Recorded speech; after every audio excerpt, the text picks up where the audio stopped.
അതിൻ്റെ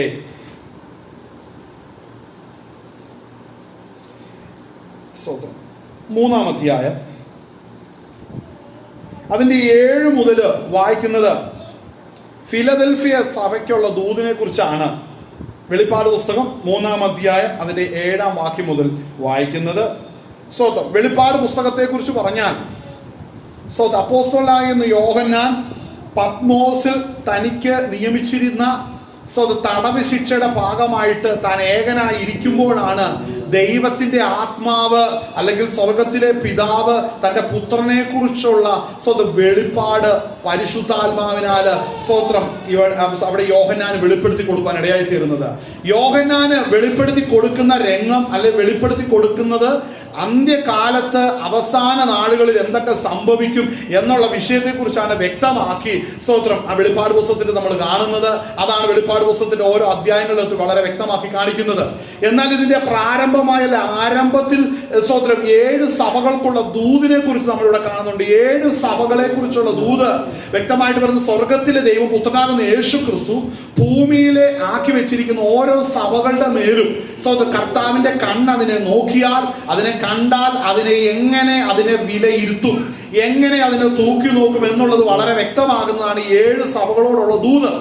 ജീവനുള്ള ദൈവം സഭകളെ, ഭൂമിയിലുള്ള സഭകളെ എങ്ങനെ കാണുന്നു, അതിൻ്റെ അകത്ത് വിശ്വാസികളെ എങ്ങനെ കാണുന്നു, അവർ നേരിടുന്ന പോരാട്ടങ്ങളെ എങ്ങനെ കാണുന്നു, അവരുടെ കുറവുകളെ എങ്ങനെ കാണുന്നു, അവരുടെ മുന്നേറ്റം എങ്ങനെ കാണുന്നു, ഇങ്ങനെ ഒത്തിരി വിഷയങ്ങൾ പ്രതിപാദിക്കുന്ന ഭാഗമാണ് വെളിപ്പാട് പുസ്തകത്തിന്റെ ആരംഭത്തിലുള്ള 7 സഭകളുടെ ദൂതിന്റെ അകത്ത് കാണുന്നത്.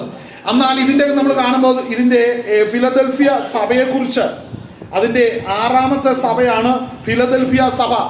ഈ അന്ന് ഏഷ്യ മൈനറിലുള്ള സഭകൾ അനവധി ഉണ്ടെങ്കിലും ഇന്ന് ഈ സഭകളൊന്നും അവിടെ ഇല്ല. മനസ്സിലാകുന്നുണ്ടോ? എന്നാൽ ആ കാലഘട്ടത്തിൽ വിശുദ്ധന്മാർ നേരിട്ട രംഗങ്ങളുടെ നടുവിൽ ദൈവമുണ്ട്. ഇന്ന് നമ്മളിവിടെ ദൈവത്തെ ആരാധിക്കുവാൻ ഇന്ന് പകൽനേരം കടന്നു വന്നിരിക്കുകയാണ്. നമ്മുടെ നടുവിൽ ക്രിസ്തു ഉണ്ട്, നമ്മുടെ നടുവിൽ കർത്താവ് ഉണ്ട്. കർത്താവ് നമ്മുടെ നടുവിൽ ഉണ്ട്. അത് കർത്താവ് കണ്ട് നമ്മളോട് റിപ്പോർട്ട് ചെയ്യുന്നതാണ് യഥാർത്ഥത്തിൽ ഈ 7 സഭകളോടുമുള്ള ദൂത് എന്ന് പറയുന്നത്. ദൈവം കണ്ട കാര്യം മനുഷ്യരോട് പറയുന്ന കാര്യമാണ്. ദൈവം എങ്ങനെ നമ്മുടെ പ്രവൃത്തികൾ കാണുന്നു, നമ്മുടെ ചൈരികൾ എങ്ങനെ കർത്താവ് കാണുന്നു എന്ന് വെളിപ്പെടുത്തുന്നതാണ് യഥാർത്ഥത്തിൽ 7 സഭകളെ കുറിച്ചും വെളിപ്പെടുത്തുന്നത്. എന്നാൽ 7 സഭകളും വളരെ വ്യത്യസ്തമായ സാഹചര്യങ്ങളിലൂടെയാണ് കടന്നു പോകുന്നത്. ആമേൻ. 7 സഭകളും വ്യത്യസ്ത സാഹചര്യത്തിലൂടെ കടന്നു പോകുന്നത്. എല്ലാവർക്കും കോമൺ ആയിട്ട് അവരുടെ വിശ്വാസം നിലനിർത്തുന്നതിന് അവർ നേരിടുന്ന പ്രതിസന്ധിയാണ്. സഭ പലവിധമായ പ്രതിസന്ധി നേരിടുന്നുണ്ട്. സഭയ്ക്കകത്ത് നിന്നുള്ള പ്രതിസന്ധി, പുറത്തു നിന്നുള്ള പ്രതിസന്ധി, പുറത്തു നിന്ന് ജാതികളിൽ നിന്നും യഹൂദന്മാരിൽ നിന്നുള്ള പ്രതിസന്ധി, സഭയ്ക്കകത്ത് കള്ള സഹോദരന്മാര്, കള്ളപ്രവാചകന്മാര്, കള്ള ഉപദേശകന്മാര് സഭയ്ക്കകത്ത് കയറി സഭയെ മലിനമാക്കുന്നു മറ്റൊരു വിധത്തില്. ഇതിന്റെ രണ്ടിന്റെ അകത്തുനിന്നും പുറത്തുനിന്നുമുള്ള പീഡനം വരുമ്പോൾ യഥാർത്ഥ വിശ്വാസി, മനസ്സിലാക്കുന്ന ശരിയായ വിശ്വാസത്തിൽ ചുവടുകളെ വെക്കുന്ന സത്യവിശ്വാസി എങ്ങനെയാണ് അതിന്റെ നടുവിൽ നിലനിൽക്കുന്നത്, അത് വളരെ വ്യക്തമായി സംസാരിക്കുകയാണ്. ഇതിന്റെ എല്ലാം നടുവിൽ ഒരുങ്ങിയിരിക്കുന്നവരോടാണ് ദൈവം സംസാരിക്കുന്നത്. മനസ്സിലാക്കണം, ആരോടാ ദൈവം സംസാരിക്കുന്നത്? ഒരുങ്ങിയിരിക്കുന്നവരോടാണ്, വില കൊടുക്കുന്നവരോടാണ് ദൈവം സംസാരിക്കുന്നത്. മനസ്സിലാക്കണം, നമ്മൾ വില കൊടുക്കാൻ പഠിക്കണം. ക്രിസ്തീയ ജീവിതത്തിന്റെ നമ്മൾ വില കൊടുക്കാൻ പഠിക്കണം. നമ്മൾ കർത്താവിന് വേണ്ടി നമ്മൾ വേർതിരിക്കപ്പെട്ടാൽ നമ്മുടെ ആയുസ് നമ്മൾ വില കൊടുക്കണം, നമ്മുടെ സമയം നമ്മൾ വില കൊടുക്കണം, നമ്മുടെ പണം വില കൊടുക്കണം. ഈ നമ്മൾക്കുള്ള എല്ലാ സ്രോതസ്സുകളും അവന് വേണ്ടി ഉപയോഗിക്കപ്പെടണം. അതാണ് വില കൊടുക്കുക എന്ന് പറയുന്നത്. വില കൂടാതെ, വില കൊടുക്കാതെ ഒരിക്കലും യാഗം നടക്കത്തില്ല. കാര്യങ്ങൾ ദൈവത്തെ നമുക്ക് കൊടുത്തേട്ടെ. വില കൊടുക്കാതെ ഒരിക്കലും ക്രിസ്തീയ ജീവിതം മുമ്പോട്ട് പോകത്തില്ല. മനസ്സിലാക്കണം. ആരംഭം തന്നെ ഞാൻ പറയാം, നമ്മൾ കർത്താവിന് വേണ്ടി വില കൊടുക്കാൻ തയ്യാറാണെങ്കിൽ മാത്രമേ നമ്മുടെ ആരാധനയ്ക്ക്, സ്തോത്രത്തിനും, സ്തുതിക്കും, ക്രിസ്തീയ ജീവിതത്തിനും വിലയുണ്ടാകത്തുള്ളൂ. ഇന്ന് ഈ കാലഘട്ടത്തിലുള്ള പ്രത്യേകത എന്ന് പറഞ്ഞാൽ ഇത് ആർക്കും സാധിക്കും, എങ്ങനെ സാധിക്കും. ഇന്നത്തെ പ്രത്യേകിച്ച് ഒരു ചട്ടമോ ക്രമീകരണമോ ക്രമങ്ങളോ ഇല്ലെന്ന് ചിന്തിക്കുകയും പഠിപ്പിക്കുകയും ചെയ്ത ഒരു വലിയ സമൂഹത്തിന്റെ നടുവാണ് നമ്മളും ആയിരിക്കുന്നത്. എങ്ങനെ പോകാം, എന്താണ് കുഴപ്പം, ഒരു പ്രശ്നമില്ല എന്ന് ചിന്തിക്കുക. അങ്ങനെ ചിന്തിക്കുന്ന ഒരു കാലഘട്ടത്തിൽ വന്ന് നിൽക്കുകയാണ്. ഈ കാലഘട്ടത്തിൽ മറ്റൊരു വിഷയമുണ്ട്. ദൈവസഭ ഒരുങ്ങേണ്ട സമയമാണിപ്പോൾ. ദൈവസഭ കർത്താവായ യേശു ക്രിസ്തുവിന്റെ വരവിന് വേണ്ടി ഒരുങ്ങേണ്ട സമയമാണിത്. ആമേൻ, ഹല്ലേലൂയ. ഒരുങ്ങിയിരിക്കുന്നവരെ കർത്താവ് കൊണ്ടുവന്ന് ഒരുങ്ങുന്ന സമയത്ത് സ്തോത്രം, ഒരുക്കപ്പെടുന്നത് എവിടെയാണ്? വല്ലയിടത്തും ഒരുക്കപ്പെടുവോ? ദൈവസഭയ്ക്കകത്ത് ഒരുങ്ങുള്ളൂ. പരിശുദ്ധാത്മാവിനാൽ നിയന്ത്രിക്കപ്പെടുന്ന ഇടത്തെ ദൈവാത്മാവിനാൽ ചലിക്കപ്പെടുന്നിടത്ത് മാത്രമേ ആത്മാക്കൾ ഒരുക്കപ്പെടുകയുള്ളൂ. ഒരുക്കപ്പെടുന്നില്ലെങ്കിൽ കൈവിടപ്പെട്ടു പോകും. ഇന്നത്തെ ചിലരുടെ ചിന്താഗതി, ഞാൻ എങ്ങനെ നടന്നാലും ഇപ്പൊ എന്നാ കുഴപ്പമിരിക്കുന്നത്, ഞങ്ങൾക്ക് അങ്ങനെ കൈവിടപ്പെട്ടു പോകുകയില്ല, എല്ലാവരും കർത്താവിന്റെ പറയും പോകും. അങ്ങനെ ഒരു ചിന്തയിലാണ് ഇരിക്കുന്നത്. ചിന്ത വേറെ, ദൈവത്തിന്റെ വചനം വേറെ, രണ്ടും രണ്ടാണ്. എന്നാൽ ഫിലദൽഫിയ സഭയെ കുറിച്ച് പറയുമ്പോൾ ജയിച്ചിരിക്കുന്ന വിശുദ്ധനെ ദൈവം നടത്തുന്ന ചില വിഷയങ്ങളാണ് നമ്മൾ ഇന്ന് പറയുന്നത്, ചിന്തിക്കാൻ പോകുന്നത്. നമുക്കൊന്ന് ചിന്തിക്കണം. ഫിലദൽഫിയ സഭയെ കുറിച്ച് 3-ാം അധ്യായം, വെളിപ്പാട് പുസ്തകം 3-ാം അധ്യായം അതിന്റെ 7 മുതലുള്ള ഭാഗം നമ്മൾ വായിച്ചു വരുമ്പോൾ 7-ന്റെ 1 മുതൽ വായിക്കുന്നത്, ഫിലദൽഫിയ സഭയുടെ ദൂതന് എഴുതുക, വിശുദ്ധനും സത്യവാനുമായ ദാവീദിന്റെ താക്കോലുള്ളവനുമായി ആരും അടയ്ക്കാതെ വണ്ണം തുറക്കുകയും ആരും തുറക്കാതെ വണ്ണം അടയ്ക്കുകയും ചെയ്യുന്നവൻ അരുളി ചെയ്യുന്നത്. മനസ്സിലാകുന്നുണ്ട്? കർത്താവിനെ കുറിച്ചുള്ള അവന്റെ ടൈറ്റിൽ ശ്രദ്ധിക്കണം. കർത്താവ് എങ്ങനെയുള്ളവനാണ്? തുറക്കാതെ വണ്ണം അടയ്ക്കുകയും അടയ്ക്കാതെ വണ്ണം തുറക്കുകയും ചെയ്യുവാൻ അധികാരമുള്ളവൻ. അപ്പോൾ മനസ്സിലാക്കണം, ഈ ദൈവം നമ്മോട് കൂടെ ഉണ്ടെങ്കിൽ മാത്രമേ നമുക്ക് ഈ ലോക ജീവിതം ജയിക്കാൻ പറ്റത്തുള്ളൂ. കാര്യം, നമ്മുടെ മുമ്പിൽ അടഞ്ഞ വാതിലുകൾ തുറക്കണമെന്നുണ്ടെങ്കിൽ ഈ ദൈവം നമ്മുടെ നടുവിൽ ഇറങ്ങി വരണം, നമുക്ക് വേണ്ടി പ്രവർത്തിക്കണം. അല്ലാത്ത പക്ഷം നമ്മൾ സ്തോത്രം മനസ്സിലാക്കണം, നമ്മുടെ പ്രവർത്തികളും നമ്മുടെ അധ്വാനങ്ങളെല്ലാം നിഷ്ഫലമാണ്.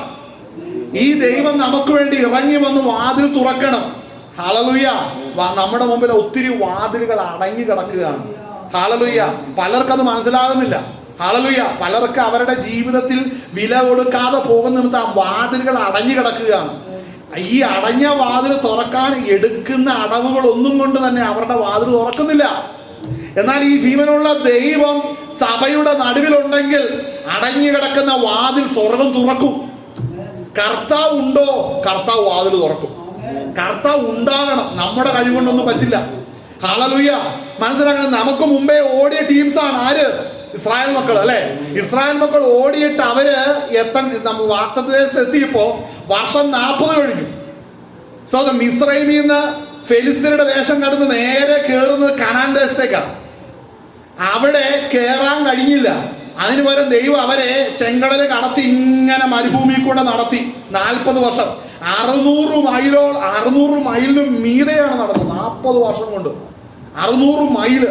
അപ്പൊ ഒരു ദിവസം അവർ നടന്നത് 3 മൈലിൽ കൂടുതൽ ഈ 6 ലക്ഷം വരുന്ന ജനം നടന്നിട്ടില്ല. കാര്യം, അതിൽ കൂടുതൽ നടന്നാൽ ഈ മൃഗങ്ങൾ ചത്തുപോകും, മനുഷ്യർ മരിച്ചു പോകും.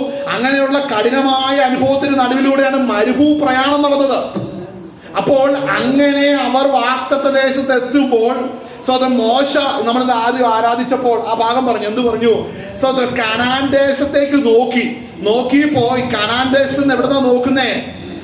അവിടെ നിന്ന് പിസ്കാ മുകളിൽ നിന്നാണ് നോക്കുന്നത്. അവിടെ നോക്കുമ്പോ ഇത് നടുവിൽ നിൽക്കുന്ന ദേശമാണ്. ഏതാണെന്നറിയാവോ? ഏതാ? എരിഹോ നിൽക്കുക. എരിഹോവിന്റെ മതിലിങ്ങനെ നിൽക്കുകയാണ്. ഇത് കാഴ്ചയ്ക്കൊരു മറവാണ്. എന്നാൽ ആ എരിഹോ ഇടിച്ചിട്ടാണെന്ന് പറയുന്നത് 10 രാജ്യങ്ങൾ അവിടെ പിടിച്ചടക്കിയത്. മോശയുടെ കാലഘട്ടത്തിൽ എന്ത് കണ്ടില്ല? വാഗ്ദത്ത നാട് കണ്ടില്ല. മോശയുടെ നല്ല പ്രായത്തിൽ വാഗ്ദത്ത നാട് കയറേണ്ടതാണ്. പക്ഷെ കയറിയോ? ഇല്ല. പക്ഷേ ഇസ്രായേൽ മക്കൾ 20 അല്ല 18 വയസ്സിന് താഴെയുള്ള കുറെ പിള്ളേരും പ്രായമുള്ളവരും എവിടെ കയറിയത്? വാഗ്ദത്ത നാട്ടിലേക്ക് കയറിയത്. മോശയും കാലേബും 18 വയസ്സിന് താഴെയുള്ള കുറെ എബ്രായ പിള്ളേരും കൂടെയാണ് അവിടെ കയറിയത്. ബാക്കിയുള്ള യോദ്ധാക്കളെല്ലാം വഴിയിൽ വെച്ച് പട്ടുപോയി.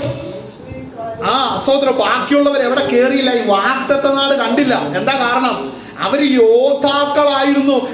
അവരുടെ ആ കാഠിന്യ ഹൃദയത്തോടു കൂടെ ദൈവത്തോട് ഇടപെട്ടു. ദൈവത്തിന് അത് ഇഷ്ടമല്ല. മനസ്സിലാക്കണം, ദൈവത്തോട് അടുത്തു വരുമ്പോൾ നമ്മുടെ ഹൃദയത്തിന്റെ കഠിനത മാറി മാംസളമായ ഹൃദയം ആയില്ലെങ്കിൽ അക്കരെ നാട് കടക്കത്തില്ല. ഹല്ലേലൂയ. പലപ്പോഴും നമ്മൾ തിരിച്ചറിയാതിരിക്കരുത്, ഈ ദൈവത്തോടാണ് നമ്മൾ ഇന്ന് സേവിക്കുന്നത്. ഹല്ലേലൂയ. ഈ ദൈവത്തെയാണ് നാം ഇന്ന് സേവിക്കുന്നത്. തന്റെ പ്രിയപുത്രനെ നമുക്ക് വേണ്ടി നൽകിയെങ്കിൽ പിതാവിന്റെ എല്ലാ സ്വഭാവമുള്ള പ്രിയപുത്രൻ തന്നെയാണ് നമുക്കുള്ളത്. സ്വർഗത്തിലെ പിതാവിന്റെ എല്ലാ സ്വഭാവങ്ങളും ഉള്ള പ്രിയപുത്രനെയാണ് നമ്മൾ ഇന്ന് സേവിക്കുന്നത്. ഇതൊക്കെ ഇതിന്റെ പിന്നിൽ പറയുന്നൊരു കാര്യം, നമുക്ക് മുമ്പേ ഓടിയവർ തോറ്റുപോയി. അവർ ചെന്നത് വളരെ വൈകിയാണ്. ഒത്തിരി അനുഭവങ്ങളുടെ നടുവിലാണ് എവിടെ കയറിയത്? കനാൻ ദേശം പിടിച്ച്. അതുകൊണ്ട് മനസ്സിലാക്കണം, വെറുതെ വില കൊടുക്കാതെ ഒരെണ്ണം എങ്ങോട്ട് കയറത്തില്ല. വാഗ്ദത്ത നാട് കയറത്തില്ല. ഹല്ലേലൂയ. നമുക്കിത് ഭാഗം വായിക്കുമ്പോൾ നമുക്കൊരു കാര്യം മനസ്സിലാക്കാം. ഇത് നമുക്ക് എടുക്കണം. ഇവിടെ നമ്മൾ വചനം വന്നത് ഇങ്ങോട്ടാണെങ്കിലും ഇതിന്റെ ഇടയ്ക്ക് ചില ദൂതുകൾ കയറി വരുന്നതുകൊണ്ട് ഞാൻ അങ്ങോട്ടൊന്ന് ചിന്തിച്ചത് നമുക്കൊന്ന് മടങ്ങി വരാം. യോശുവയുടെ പുസ്തകം. ഹല്ലേലൂയ.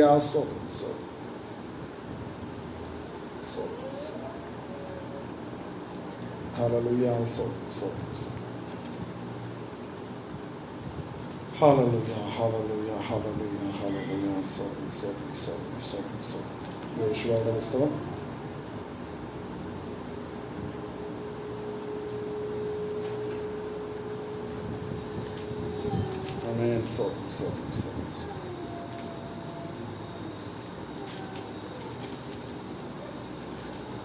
നമുക്കതിൻ്റെ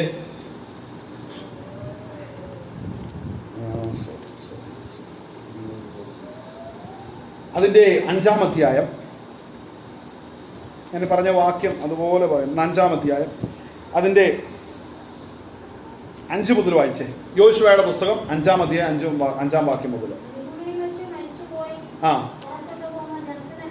ആ ആ ആ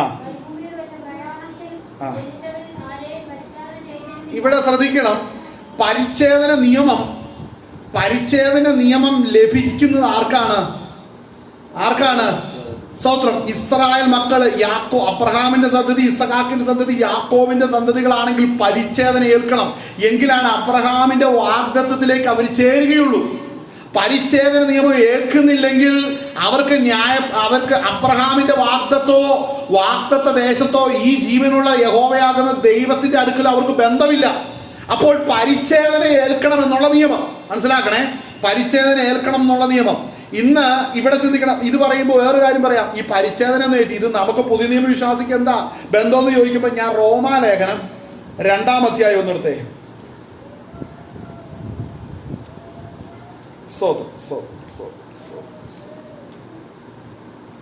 അതിന്റെ 2-ാം അധ്യായം അതിന്റെ 27, 28, 29 വായിച്ചു. 2-ന്റെ 27, 28, 29. സ്വഭാവത്താൽ അഗ്രചർമ്മിയായവൻ ന്യായപ്രമാണം അനുഷ്ഠിക്കുന്നു എങ്കിൽ സ്വഭാവത്താൽ അഗ്രചർമ്മി. അപ്പോൾ മനസ്സിലാക്കണം, പരിച്ഛേദന എന്ന് പറയുന്നത് സ്തോത്രം അബ്രഹാമിന്റെ സന്തതികൾക്കാണ് പരിച്ഛേദന നിയമം ലഭിക്കുന്നത്.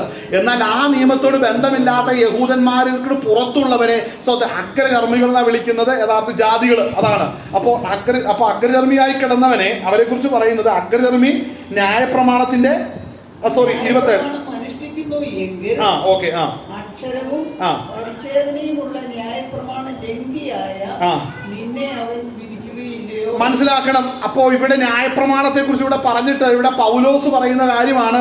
സ്തോത്രം. ഈ അവിടെ പറയുന്നത് സ്തോത്രം അക്ഷരത്തിന്റെ പരിച്ഛേദനയുമുള്ള ന്യായപ്രമാണ ലംഘിയായ നിന്നെ അവൻ വിധിക്കുകയില്ലയോ. അപ്പോൾ മനസ്സിലാക്കണം, ഇത് പുതിയ നിയമ സഭയോടുള്ള ബന്ധത്തിലാണ് ഇവിടെ പറയുന്നത്. അപ്പോൾ ആത്മാവിനാൽ നടത്തപ്പെട്ട് ഒരുവൻ വന്നാൽ, പ്രമാണമുള്ളവൻ പ്രമാണമില്ലാതെ ജീവിച്ചാൽ, പ്രമാണമില്ലാത്തവൻ പ്രമാണത്തിലുള്ളത് സംസാരിക്കുമ്പോൾ പ്രമാണം ലഭിച്ച യഹൂദൻ കൽപ്പനകളാൽ ബാധിക്കപ്പെട്ടിട്ട് ശിക്ഷിക്കപ്പെടേണ്ടി വരികയില്ലയോ എന്നാ പൗലോസ് പറയുന്നത്. അപ്പോൾ അടുത്ത 2 വാക്കാണ് പ്രധാനപ്പെട്ട വായിക്കേണ്ട 2 വാക്ക്. അടുത്ത വാക്യം വായിച്ചേ. ശ്രദ്ധിക്കണം. പുറമേ യഹൂദനായവൻ യഹൂദനല്ല. അടുത്തത് പുറമേ ജഡത്തിലുള്ളത് പുറമേ ജഡത്തിലുള്ളത് പരിച്ഛേദനയുമല്ല. ആമേൻ. പരിച്ഛേദനയുമല്ല. അപ്പോൾ ഈ 2 വാക്യം ഇവിടെ ശ്രദ്ധിക്കണം. ആ 2 വാക്യത്തിന്റെ അകത്ത് പറയുന്ന കാര്യം പറയുന്നത് പുറമേ യഹൂദനായവൻ യഹൂദനല്ല. പുറമേ ജഡത്തിലുള്ളത് പരിച്ഛേദനയുമല്ല. അകമേ യഹൂദനായവനത്രേ യഹൂദൻ. അപ്പോൾ ശ്രദ്ധിക്കേണ്ട ഒരു കാര്യമാണ്, ഈ വചനപ്രകാരം പറയുന്നത് എന്താണ് പറയുന്നത്? അകമേ യഹൂദനായവനാണ് യഹൂദൻ. പുറമേ പരിച്ഛേദന ഏറ്റു വരുന്നവനല്ല യഹൂദൻ. അകമേ യഹൂദനായവനാണ് യഹൂദൻ. സ്തോത്രം. അങ്ങനെയെങ്കിൽ ഈ വചനപ്രകാരം നോക്കിയാൽ ആരാണ് യഹൂദൻ? അടുത്ത വാക്യം എന്താ പറയുന്നത്? എന്താണ് പറയുന്നത്? അക്ഷരത്തിലല്ല. കാര്യം യഹൂദ നിയമങ്ങളിൽ ന്യായപ്രമാണം അക്ഷരത്തിന്റെ ശുശ്രൂഷയായിരുന്നു. അക്ഷരത്തിന്റെ ശുശ്രൂഷയല്ല. അടുത്തെന്താ വായിക്കുന്നത്? അക്ഷരത്തിലല്ല, ആത്മാവിലുള്ള അപ്പൊ ആത്മാവിലുള്ള ഹൃദയ പരിച്ഛേദന അത്രേ. അപ്പം ഞാൻ പറയട്ടെ, ഹൃദയ പരിച്ഛേദനയാണ് യഥാർത്ഥത്തിൽ പരിച്ഛേദന എന്ന് പുതിയ നിയമ ശുശ്രൂഷയെ പറയുന്നത്. അപ്പോൾ നമ്മുടെ പരിച്ഛേദന എവിടെയാ? ഹൃദയത്തിലാ. ഇന്ന് ഹൃദയത്തിൽ പരിച്ഛേദന ഉണ്ട്, ഇവിടെ വരും. ഹൃദയത്തിൽ പരിച്ഛേദന ഉണ്ട്, അവന് മഹത്വം കൊടുക്കും. ഹൃദയത്തിൽ പരിച്ഛേദന ഉണ്ട്, അവൻ ചെയ്ത പ്രവൃത്തികളെ നന്ദിയോടെ കാണും. മനസ്സിലാവുന്നുണ്ടോ? അതാണ് ഹൃദയത്തിൽ പരിച്ഛേദന ലഭിക്കുന്നത് പരിശുദ്ധാത്മാവിനാലാണ്. നമ്മൾ ആരുടെയെങ്കിലും നിർബന്ധത്താലല്ല പോകുന്നത്. നമ്മളിൽ ദൈവത്തിന്റെ ആത്മാവ് വസിക്കുന്നവർ, അവനിൽ വസിക്കുന്ന പരിശുദ്ധാത്മാവിനെ അനുസരിക്കുമ്പോൾ, കൽപ്പനകളെ അനുസരിക്കും, ദൈവത്തിന്റെ വ്യവസ്ഥകളെ അനുസരിക്കും, അവന്റെ പാദപീഠത്തിൽ അമർന്നിരിക്കുവാൻ ഇടയാക്കി തീർക്കുന്നത് ഹൃദയ പരിച്ഛേദന എന്ന ആത്മാവിനാൽ ലഭിക്കുന്ന ആ വലിയ ശുദ്ധീകരണത്താലാണ്. അതുകൊണ്ട് ഹൃദയ പരിച്ഛേദനയെ കുറിച്ച് നോക്കുമ്പോ അതിന്റെ വെളിച്ചം നോക്കുമ്പോൾ പുതിയ നിയമം ഇസ്രായേലാകുന്ന ദൈവസഭയാകുന്ന ദൈവസഭയ്ക്ക് നമ്മുടെ ഹൃദയത്തിലാണ് ശുദ്ധീകരണം വരേണ്ടത്. ആ പൗലോസ് അപ്പോസ്തലൻ അങ്ങനെ പറയുന്നു. അങ്ങനെയെങ്കിൽ ഇതിന്റെ വെളിച്ചത്തിൽ നമുക്കൊന്ന് നോക്കാം.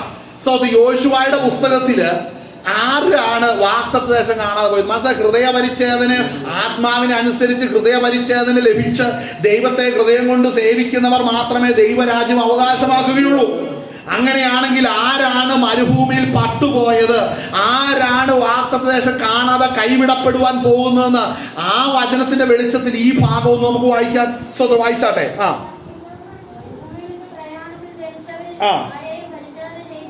ചെയ്തിരുന്നില്ല.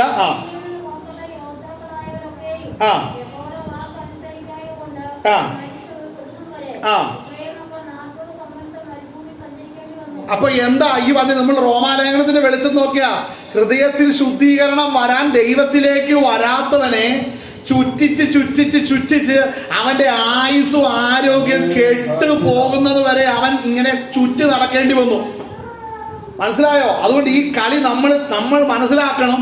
നമ്മൾ സേവിക്കുന്ന ദൈവസന്നിധിയിൽ നമ്മൾ വിശുദ്ധിയോടെ നമ്മൾ ചെന്നെങ്കിലേ കഴിയുകയുള്ളൂ. ഹൃദയമെന്ന ആത്മാവിനോടുള്ള ഹൃദയ പരിച്ഛേദന ഇല്ലാത്ത ഒരു കൂട്ടം മിസ്രൈമിൽ നിന്ന് ഇറങ്ങി.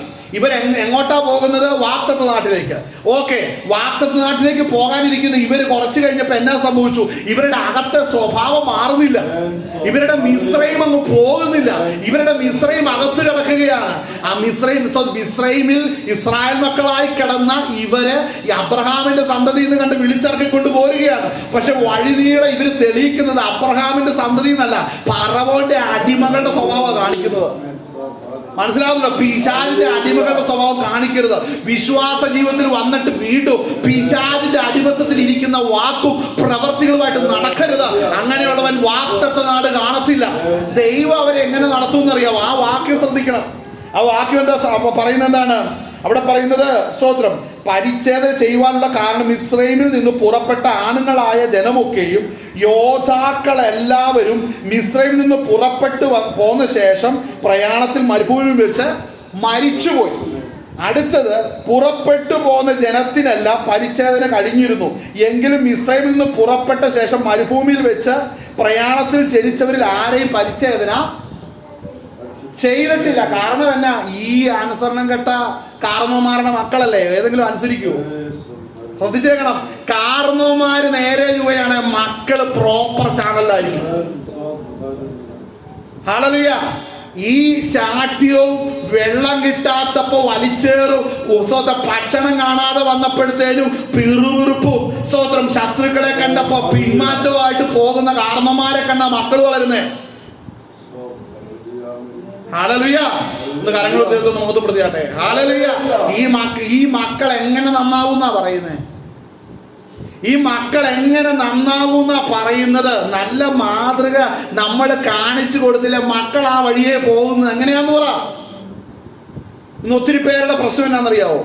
മാതാവ് ഇന്ന് ഒത്തിരി പേരെ കൗൺസിൽ ചെയ്യുമ്പോൾ കാണുന്ന ഒരു കാര്യമാണ്, ഇവര് പ്രാർത്ഥിക്കില്ല, ആരാധിക്കില്ല, ദൈവസന്നിധി വരില്ല, ദൈവമുഖത്തേക്ക് നോക്കില്ല, ഒന്നും ചെയ്തില്ല. മക്കളെല്ലാം അഭിഷിക്തരും ആത്മനിർഭരമുള്ളവരായി തീരണം. ഇതാണ് ഒത്തിരി പേരൻസിന്റെ പരാതി. നീ ആദ്യം ദൈവസന്നിധി ഒന്ന് ഇരിക്കുക, നിന്റെ മുഖത്ത് നോക്കട്ടെ, നിന്റെ പ്രാർത്ഥന ഒന്ന് കാണട്ടെ, നിന്റെ മക്കള് നിന്റെ ഭക്തിയും ദൈവനാമത്തിന് വേണ്ടി വില കൊടുക്കുന്നൊന്ന് കാണട്ടെന്ന്. അല്ലാതെ പിന്നെ എങ്ങനെയാ ഇത്? ഹല്ലേലൂയ. നമ്മൾ മനസ്സിൽ ചരിത്രം ആവർത്തിക്കുകയാണെന്ന്. ഇന്ന് സഭയ്ക്കകത്ത് ഇതേ ചരിത്രം ആവർത്തിക്കുകയാണ്. കാര്യം വരുമ്പോൾ, വിശപ്പ് വരുമ്പോൾ, അല്ലെങ്കിൽ മത്സരം വരുമ്പോൾ, മറ്റ് പ്രതിസന്ധി വരുമ്പോൾ അവരുടെ തനി സ്വഭാവം കാണിച്ചിട്ട് അനുഗ്രഹവും വിടുതലും വരുമ്പോൾ ഓടി ഓടി വന്നാ മനസ്സിലാക്കണമേ, ഒരു കൂട്ടർ ഇതുപോലെ പോയിട്ട് വാഗ്ദത്ത നാട് കണ്ടില്ല. ഹല്ലേലൂയ. വാഗ്ദത്ത നാട് കണ്ടില്ല.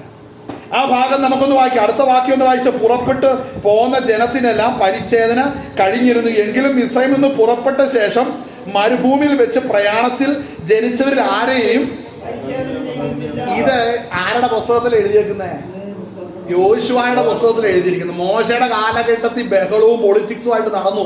മക്കളുടെ മാനസാന്തരം ആ തലമുറയ്ക്ക് ഒരു പ്രശ്നമില്ലായിരുന്നു.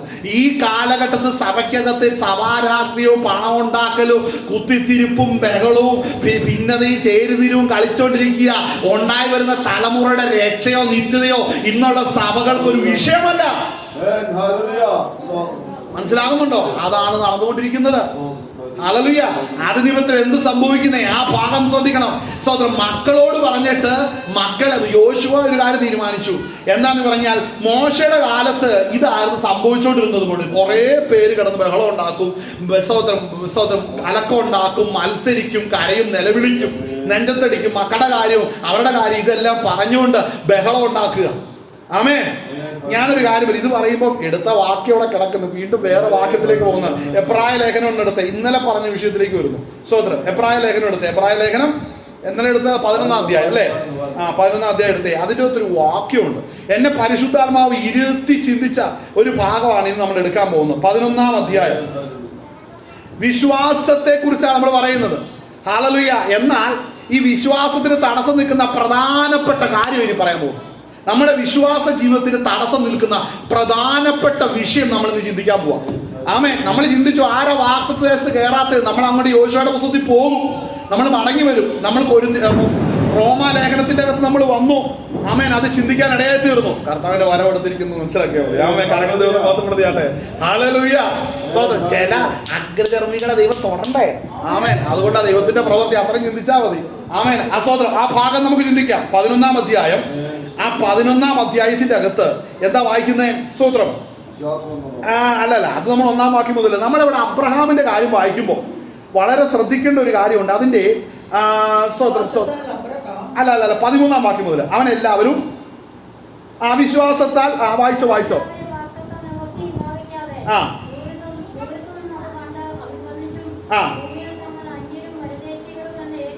ഏറ്റു പറഞ്ഞുകൊണ്ട് വിശ്വാസത്തിൽ മരിച്ചു. അടുത്തത് കാണിക്കുന്നു.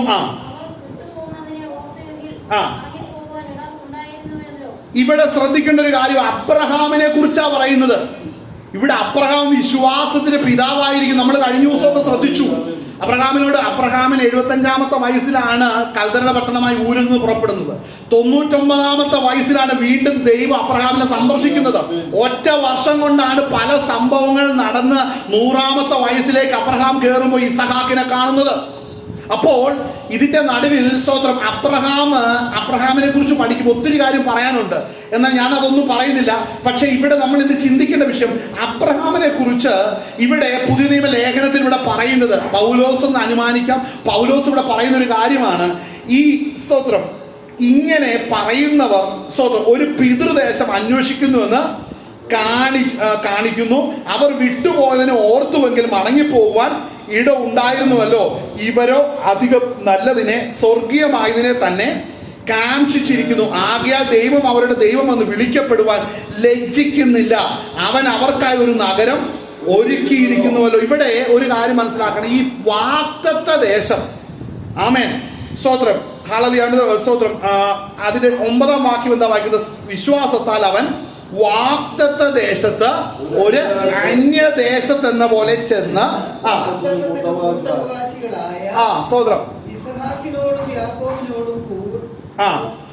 ഇസ്ഹാക്കിനോട് കൂടെ യാക്കോബിനോട് കൂടെ കൂടാരത്തിൽ പാർത്തുകൊണ്ട് ദൈവശില്പിയായി നിർമ്മിച്ചതും അടിസ്ഥാനമുള്ളതുമായ നഗരത്തിനായി കാത്തിരുന്നു. ആ രണ്ടു വാക്യം വളരെ ശ്രദ്ധയോടെ നമ്മുടെ വിശ്വാസ ജീവിതത്തിലേക്ക് നമ്മൾ അതിനെ ഒന്ന് സ്വീകരിക്കണം. എന്താണെന്നറിയാവോ? ആ രണ്ടു വാക്യം പറയുന്നതിന്റെ അർത്ഥം എന്നാണെന്നറിയാവോ? വിശ്വാസത്താൽ അവൻ അവകാശമായി കിട്ടുവാനിക്ക് ദേശത്ത് യാത്രയാകും വിളിക്കപ്പെട്ടപ്പോൾ അനുസരിച്ച് എവിടേക്ക് പോകുന്നു എന്നറിയാതെ പുറപ്പെട്ടു. നമ്മുടെ ക്രിസ്തീയ ജീവിതത്തിന്റെ പ്രശ്നം എന്നാണെന്നറിയാവോ? നമുക്ക് നാളെ എങ്ങനെ നടക്കും എന്നുള്ളത് എനിക്ക് ഇന്ന് അറിയണം. നാളെ എന്ത് സംഭവിക്കും എന്നുള്ളത് എനിക്ക് ഇന്ന് ഉറപ്പ് കിട്ടണം. എനിക്കിന്ന് കൃത്യമായ സ്ട്രക്ചർ കിട്ടണം. നാളെയും വരുന്ന നാളുകൾ എൻ്റെ ക്രിസ്തീയ ജീവിതത്തിൽ എന്ത് സംഭവിക്കുമെന്ന് എനിക്ക് കൃത്യമായ അറിവുണ്ടെങ്കിലേ ഞാൻ നടക്കുകയുള്ളൂ. ആ ചിന്തയുള്ള ഒത്തിരി വിശ്വാസികൾ ഇന്ന് ക്രിസ്തീയ ജീവിതത്തിലുണ്ട്. അവരുടെ ജീവിതത്തിന്റെ പരാജയം എന്താണെന്നറിയാവോ? അബ്രഹാം ഒന്നാമത് നിൽക്കുക. അബ്രഹാമിനെ തനിക്ക് കാണിപ്പാനിരിക്കുന്ന ദേശത്തിലേക്ക് വിളിച്ചപ്പോൾ ഈ വാക്യം എന്താ പറയുന്നത്? അബ്രഹാം തനിക്ക് അവകാശമായി കിട്ടുവാനിരിക്കുന്ന ദേശത്തേക്ക് യാത്രയാൻ വിളിക്കപ്പെട്ടപ്പോൾ അനുസരിച്ച് എവിടേക്ക് പോകുന്നു എന്നറിയാതെ പുറപ്പെട്ടു. എവിടേക്കാ പോകുന്നതെന്ന് മനുഷ്യർ ചോദിക്കുമ്പോൾ യഹോവ ഇരേന്ന് പറയാൻ അഭിഷേകമുള്ളവനെ പറ്റത്തുള്ളൂ. പിടികിട്ടിയോ? ഈ നാളെ ദൈവം കരുതിയതേ നടക്കുകയുള്ളൂ. ഞാൻ കരുതാൻ പോയാൽ അതെല്ലാം ക്രമിക്കും, അതെല്ലാം നാറാൻ ഇടയായി തീരും. മനസ്സിലാവുന്നുണ്ടോ? നാളെ നിങ്ങൾക്ക് അന്നേക്കുള്ള മന്ന വെറുക്കാൻ പറഞ്ഞു. ഇവരെന്നാ കാണിച്ചു? പെറുക്കി നാളത്തേനും മറ്റന്നാളത്തേനും കൂടെ വെച്ചു. അത് കൽപ്പനയിൽ ഇല്ലായിരുന്നു. നാളെ മറ്റന്നാളും മറ്റൊന്ന് ദൈവം കൊടുക്കണമെങ്കിൽ ഈ നാറിയത് ഇവരുടെ കൂടെ ഇരുന്ന് കഴിഞ്ഞാൽ പാളയം മുഴുവൻ അശുദ്ധിയാവും. പക്ഷെ ഇവരെന്ത് ചെയ്തു? ഇവരുടെ ഈ അവിശ്വാസ നിമിത്തം പിന്നത്തേനും അതിന്റെ പിറ്റത്തെ ദിവസത്തേനും വേണ്ടിയുള്ളത് ഇവരുടെ വീട്ടിൽ കൂട്ടിവെച്ചു. സമയം കഴിഞ്ഞപ്പോൾ ഈ സാധനം അവിടെ ഇരുന്ന് ക്രമിക്കാനും നാറാനും തുടങ്ങി. അപ്പോൾ പാളയത്തിലുള്ളവരെല്ലാം അറിയാൻ തുടങ്ങി ആരാണ് കൽപ്പന ലംഘിച്ച് വേണ്ടാത്ത പണി ചെയ്തതെന്ന് കൃത്യം കണ്ടു. ഇത് ക്രിസ്തീയ ജീവിതത്തിന്റെ ഒരു അടയാളമാണ്. ഇവിടെ അബ്രഹാമിനോട് പറഞ്ഞു, ഞാൻ നിന്നെ വലിയ ജാതി നീ പുറപ്പെടുക പറഞ്ഞു. എങ്ങോട്ടാ പോകേണ്ടത്, നാളെ എന്തായി തീരുന്നൊരു ചോദ്യമില്ലാത്ത അബ്രഹാം പുറപ്പെട്ടു. ആ വിളിച്ച ദൈവത്തിൽ നമ്മൾ വിശ്വസിക്കുന്നുണ്ടെങ്കിൽ നമ്മുടെ ക്രിസ്തീയ ജീവിതം സഫലമാകുക തന്നെ ചെയ്യും. എന്തുകൊണ്ട് അനേകരിന്ന് കർത്താവിന്റെ വേലക്കില്ലാത്ത എന്താ കാരണം എന്നറിയാം? നാളെ എന്നാ നടക്കണമെന്ന് അറിയണം. നാളെ എന്ത് കിട്ടുമെന്ന് അറിയണം. നാളെ എവിടെ ചെല്ലുമെന്ന് അറിയണം. എൻ്റെ കൂടെ പഠിച്ചവരും കൂടെ നിൽക്കുന്നവരും നാട്ടുകാരും വീട്ടുകാരൊക്കെ ഏത് ലെവലിലാണോ അതിനൊപ്പം എനിക്ക് മത്സരിച്ച് പോകാൻ പറ്റുമെങ്കിൽ ഞാൻ ശ്രമിക്കാം, ഇല്ലെങ്കിൽ ആ പണി വിട്ടേക്കും. അങ്ങനെയുള്ള ഒറ്റ എണ്ണം അബ്രഹാമിന്റെ പുറകെ പോകത്തില്ല. അത് ചിന്തിക്കണ്ട. നാളെ എന്ത് സംഭവിക്കുമെന്ന് ചോദ്യം ചോദിക്കാതെ ഇറങ്ങുന്നവന് മാത്രമാണ് ദൈവമഹത്വം കാണുവാൻ കഴിയത്തുള്ളൂ. പക്ഷെ ആ മഹത്വം കാണണമെങ്കിൽ വിശ്വാസത്താൽ ഇറങ്ങണം, ഒന്നും കണ്ടിട്ടല്ല. അപ്പോൾ എങ്ങോട്ട് പോകുന്നു എന്ന് അറിയാതെ അബ്രഹാം ഇറങ്ങി. വയസ്സത്ര 75. നമ്മളെ നാട്ടിൽ പറഞ്ഞ പറയും, ഇത്രയും പ്രായവും പക്വതയുള്ള ഒരു മനുഷ്യൻ അങ്ങനെ ചെയ്യാവോ? ഇത്രയും ജീവിതത്തിൽ അനുഭവമുള്ള ഒരു വ്യക്തി അങ്ങനെ ചെയ്യാവോ? നമ്മുടെ നാട്ടിൽ ആ ചോദ്യം ചോദിക്കുള്ളൂ. പക്ഷെ ദൈവവചനത്തിന്റെ വെളിച്ചത്തിൽ പറയാം, ദൈവത്തിന്റെ ആത്മാവാണ് നിനക്ക് ആലോചന നൽകിയ പ്രായമൊക്കെ എടുത്ത് മാറ്റി വെച്ചിട്ട് ദൈവം പറഞ്ഞതനുസരിച്ച് ചെയ്യാൻ തുടങ്ങണം. ദൈവമാണ് അതിനെ പൂരിപ്പിക്കുന്നത്. ഹല്ലേലൂയ. ഈ വചനം ശ്രദ്ധിക്കണം. ഈ ഒരു കാര്യം നാളെ എന്ത് നടക്കും എന്നറിയാൻ മേലാതെ ഇറങ്ങി ഭാരപ്പെടുന്നവരാണ് ഒത്തിരി വിശ്വാസികൾ. എന്നാൽ വിശ്വാസ ജീവിതം എന്ന് പറയുന്നത് നാളെ എന്തും സംഭവിക്കട്ടെ, എന്നോട് പറഞ്ഞത് ഞാൻ അനുസരിക്കുന്നു, ദൈവം നാളെയും വിശ്വസ്തനാണ്. അതാണ് വിശ്വാസ ജീവിതം. അതുള്ളവരെ ഓർത്ത് ദൈവത്തെ മഹത്വപ്പെടുത്തുന്നു, അത് വിശ്വസിക്കുന്നവരെ കരങ്ങൾ ദൈവത്തെ മഹത്വപ്പെടുത്തുകയാണ്. ഹല്ലേലൂയ. അടുത്ത വാക്യം ശ്രദ്ധിക്കണം. എന്താണ് അവിടെ പറയുന്നത്? അടുത്ത രണ്ടാമത്തെ പ്രതിസന്ധി, വിശ്വാസ ജീവിതത്തിന്റെ രണ്ടാമത്തെ പ്രതിസന്ധി എന്താണ്? ഇനി വായിക്കാൻ പോവുകയാണ്. അവിടെ വായിക്കുന്ന കാര്യം എന്താണ്? ഇവിടെ ശ്രദ്ധിക്കണം. വാഗ്ദത്ത ദേശത്ത് ശ്രദ്ധിക്കണം കേട്ടോ. ഈ വാഗ്ദത്ത ദേശം എന്ന് പറഞ്ഞാൽ ഇന്നലെ വരെയും ഞാൻ എൻ്റെ അപ്പന്റെ ഭവനത്തിലായിരുന്നു.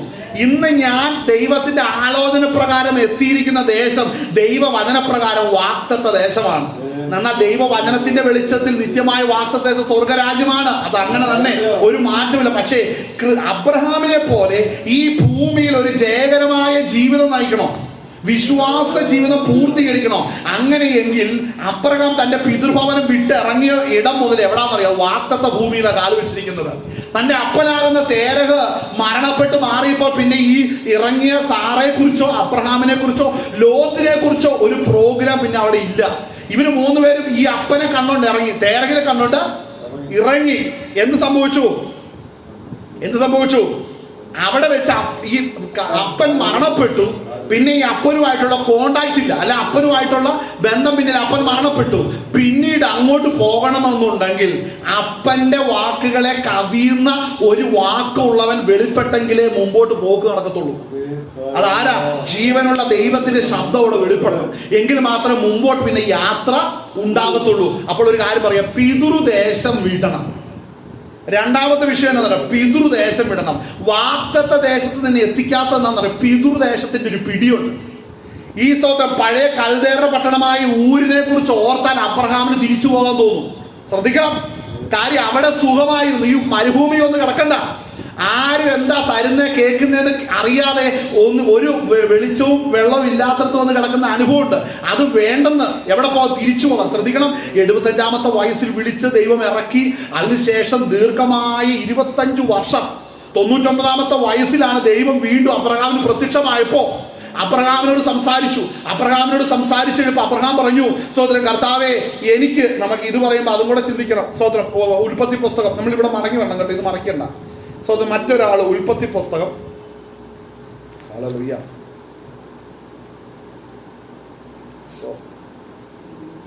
Hallelujah, hallelujah, hallelujah, hallelujah. 15-ാം അധ്യായം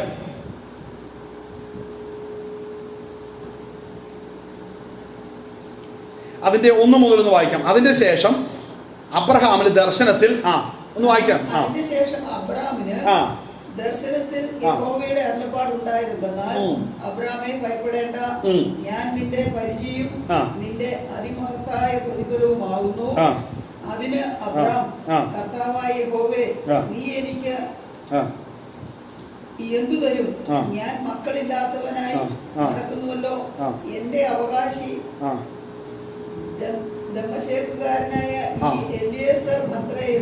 ഇവിടെ ശ്രദ്ധിക്കണം, ഈ ദമ്മശേഖുകാരനായ എലിയേസർ എന്റെ അവകാശി. അടുത്ത് എന്താ പറയുന്നത്? ആരെങ്കിലും കാണുന്ന ആരെങ്കിലും വായിച്ചാ? എന്റെ വീട്ടിൽ ജനിച്ച ഹല്ലേലൂയ, ദാസൻ എന്റെ അവകാശിയാകുന്നു എന്നും അബ്രഹാം പറഞ്ഞു. ഇവിടെ ശ്രദ്ധിക്കണം, സ്തോത്രം, ഇവിടെ ദൈവത്തിന്റെ വചനം ശ്രദ്ധിക്കണം. അബ്രഹാം പറയുന്നു, കർത്താവേ, എന്റെ അവകാശി എന്ന് പറയുന്നത് ഈ എലയാസറാണ്. മാത്രമല്ല, എന്റെ സന്തതി എന്ന് പറയുന്ന ആരാണ്? എന്റെ ഭവനത്തിൽ ജനിച്ച ദാസിയുടെ മകൻ. ദാസിയുടെ മകൻ ആരാണ്? ഇശ്മായേൽ. ഇശ്മായേലിന് എത്ര വയസ്സാന്ന് പറയിപ്പോ? 13 വയസ്സ്. ഹല്ലേലൂയ. ഇശ്മായേൽ അവിടെ ജീവിക്കുകയാണ്. ഇശ്മായേൽ അവിടെ ഇരിക്കുമ്പോഴാണ് അബ്രഹാമിനോട് ദൈവം പറയുന്ന കാര്യം എന്താണ്? അടുത്ത ആ ഭാഗം വായിക്കുന്ന എന്താണ്? അടുത്ത് കണ്ടു, ഒരു ദൈവം പറയാണ്, അവൻ നിന്റെ അവകാശി ആകുകയില്ല. അടുത്തത് ഉദരത്തിൽ നിന്നും പുറപ്പെടുന്നവൻ തന്നെ നിന്റെ അവകാശിയാകും എന്ന് അവന് യഹോവയുടെ അരുളപ്പാടുണ്ടായി. പിന്നെ അവൻ അവനെ പുറത്തു കൊണ്ടുചെന്നു, നീ ആകാശത്തേക്ക് നോക്കുക, നക്ഷത്രങ്ങളെ എണ്ണുവാൻ കഴിയുമെങ്കിൽ എണ്ണുക എന്ന് കൽപ്പിച്ചു. നിന്റെ സന്തതി ഇങ്ങനെയാകും എന്ന് അവനോട് കൽപ്പിച്ചു. ഇവിടെ ശ്രദ്ധിക്കേണ്ട ഒരു കാര്യമാണ്, ഈ ദർശനം കണ്ടപ്പോ അബ്രഹാമിന്റെ ഉള്ളിൽ ഇടുങ്ങിപ്പോയി. ശ്രദ്ധിക്കണം, കാര്യം ഇവൻ വാഗ്ദത്തം കേട്ടിരുന്നിട്ട് 25 വർഷമായി. 25 വർഷത്തോളം അടുക്കുകയാണ്. ഇത്രയും ദീർഘകാലഘട്ടത്തിൽ ഈ കേട്ട വാഗ്ദത്തത്തിന്റെ ഒരു ലക്ഷണം അവിടെ വെളിപ്പെടുന്നില്ല. ശ്രദ്ധിക്കണം, ഒരു സാധ്യത അവിടെ ഇല്ല. അങ്ങനെ ഇരിക്കുമ്പോഴാണെന്ന് ഓർക്കണം, ദൈവത്തിന്റെ ആത്മാവിൽ അബ്രഹാമിനോട് ഇടപെട്ടു. അബ്രഹാമിന് വീണ്ടും വാഗ്ദത്തം കൊടുത്തിട്ട് അബ്രഹാമിനോട് പറയുന്ന കാര്യമാണ്, ഞാൻ നിന്നെ വലിയവനാക്കുമെന്ന് പറഞ്ഞപ്പോൾ മക്കളെ കുറിച്ച് ചോദിച്ചു, അവകാശത്തെ കുറിച്ച് ചോദിച്ചു. അപ്പോൾ ദൈവം വ്യക്തമായിട്ട് പറഞ്ഞു, നീ ഭയപ്പെടുന്നവരാരും നിന്റെ അവകാശിയാകില്ല, നിന്റെ മകനും ആവില്ല. ഞാൻ നിനക്ക് തരുന്നവനെ നിന്റെ സന്തതിയാകത്തുള്ളൂ, നിന്റെ അവകാശിയാകത്തുള്ളൂ എന്ന് പറഞ്ഞു. അതിനുശേഷം ദൈവം ചെയ്യുന്നത് എന്താണ്? അവിടെ വായിക്കുന്ന ആ വാക്ക് ശ്രദ്ധിച്ചോ? പിന്നെ അവൻ അവനെ പുറത്തു കൊണ്ടുചെന്നു. ശ്രദ്ധിക്കണം, അതിന്റെ ഈ ദർശനം കാണുന്ന ഇടം വിട്ടിട്ട് ദൈവം അബ്രഹാമിനെ പുറത്തു കൊണ്ടുവന്നിട്ട് കണ്ടോ, ആകാശത്തിലേക്ക് നോക്കണം. അപ്പൊ അബ്രഹാമിന്റെ കണ്ണിന് സ്വർഗത്തിലെ ദൈവം എന്ത് ചെയ്തു? ഓരോ നക്ഷത്രങ്ങളെയും വെളിപ്പെടുത്തി കൊടുത്തു, ഓരോ അനുഗ്രഹങ്ങളെ വെളിപ്പെടുത്തി. ആ ഓരോ നക്ഷത്രങ്ങളും അതിന്റെ വലിപ്പവും അതിന്റെ പദവികളും കാണിച്ചു കൊടുത്തിട്ട് പറഞ്ഞു, നിനക്ക് ഇതുപോലെ സന്തതി ജനിക്കൂ എന്ന് പറഞ്ഞു. അപ്പോൾ ദൈവം എന്താ ചെയ്ത? അവിടെ ക്ഷണത്തിൽ അവരെ വിശാലമാക്കി. അവിടെ ക്ഷണത്തിൽ അവന്റെ ചിന്ത വിശാലമാക്കി. നമ്മൾ പലപ്പോഴും തെറ്റായ തീരുമാനങ്ങൾ എടുക്കുന്നപ്പോഴാണെന്നറിയാമോ, നമ്മുടെ ജീവിതത്തിലെ കഠിനതകളും ഇടുങ്ങിയ അനുഭവത്തിൽ വരുമ്പോഴാണ് പലപ്പോഴും നമ്മൾ തെറ്റായ തീരുമാനങ്ങളിൽ ഇരിക്കാൻ തുടങ്ങുന്നത്. പക്ഷെ അങ്ങനെ ഇരുന്ന് നമ്മൾ വാഗ്ദത്തത്തിന് വേണ്ടിയാണോ ഇരിക്കുന്നത്, ദൈവം അതിന്റെ നടുവിൽ നിന്ന് ഇറക്കി വിശാലമാക്കുക തന്നെ ചെയ്യും. പക്ഷെ ആരാണ് ആ വാഗ്ദത്തം കാണുന്നത്? സ്വന്തം നിന്നെ കാണിപ്പാനിരിക്കുന്ന ദേശത്തിലേക്ക് പോകുവാൻ പറഞ്ഞപ്പോൾ എവിടേക്ക് പോകുന്നു എന്ന് അന്വേഷിക്കാതെ ഇറങ്ങിയവർ മാത്രമാണ് വാഗ്ദത്തം കാണുകയുള്ളൂ. കാര്യം അവരുടെ ഫസ്റ്റ് സ്റ്റെപ്പ് അവർ ജയിച്ചു. അബ്രഹാമിന്റെ ഫസ്റ്റ് സ്റ്റെപ്പ് ജയിച്ചു. അവരുടെ പിതൃദേശം വിടാൻ പറഞ്ഞ അതുപോലെ ജയിച്ച വ്യക്തിക്ക് മാത്രമാണ് വാഗ്ദത്തം ദൈവം കൊടുത്തത്. ശ്രദ്ധിക്കണം, അബ്രഹാം ആരാന്ന് നമ്മൾ വളരെ ചിന്തിക്കണം ഈ വിഷയത്തില്. ഹല്ലേലൂയ. അങ്ങനെ ദൈവം അവനെ വിശാലതയിലേക്ക് കൊണ്ടുവന്നു. ആമേൻ. നമ്മളിനി വായിച്ച ആ ഭാഗം വായിക്കുമ്പോൾ തന്നെ നമുക്ക് യോശുവയുടെ പുസ്തകത്തിലേക്ക് നമ്മൾ മടങ്ങി വരും. നമ്മൾ അവിടെയാണ് എടുത്തത്. യോശുവയുടെ പുസ്തകത്തിൽ നമ്മൾ 5-ാം അധ്യായം എടുത്തു. ഈ 5-ാം അധ്യായത്തില് നമ്മൾ വായിച്ച 4-5 വാക്യങ്ങളാണ്. ഇനി അതിന്റെ 6-ാം വാക്യം നമുക്ക് വായിക്കാം. അതിന്റെ 6-ാം വാക്യം വായിക്കാം. മിസ്രൈമിൽ നിന്ന് പുറപ്പെട്ട് യോദ്ധാക്കളായവരൊക്കെയും യഹോവയുടെ വാക്ക് അനുസരിക്കായക കൊണ്ട് അവർ മരിച്ചൊടുങ്ങും വരെ ഇസ്രായേൽ മക്കൾ 40 സംവത്സരം മരുഭൂമിയിൽ സഞ്ചരിക്കേണ്ടി വന്നു. ആ വാക്യം ശ്രദ്ധിച്ചോ? എന്താണ് പരിച്ഛേദനയെ കുറിച്ച് നമ്മൾ റോമാലേഖനത്തിൽ കണ്ടു. എന്താണ്? അക്ഷരത്തിന്റെ ശുശ്രൂഷയല്ല, പോട്ടെ. പുറമെ യഹൂദനായവനല്ല, അതും പോട്ടെ. അകമേ യഹൂദനാകണമെന്നുണ്ടെങ്കിൽ അകമേ ആത്മാവിനുള്ള ഹൃദയ പരിച്ഛേദന വേണം. എന്ന് പറഞ്ഞാൽ എന്താണെന്നറിയാവോ?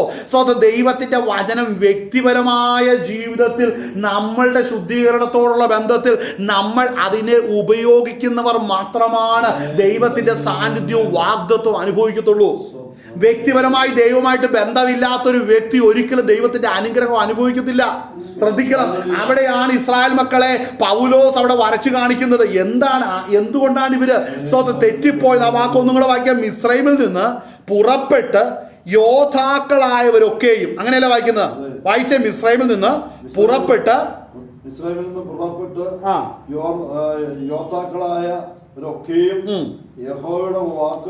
യഹോവയുടെ വാക്ക് അനുസരിക്കായ കൊണ്ട് അവർ മരിച്ചൊടുങ്ങും വരെ.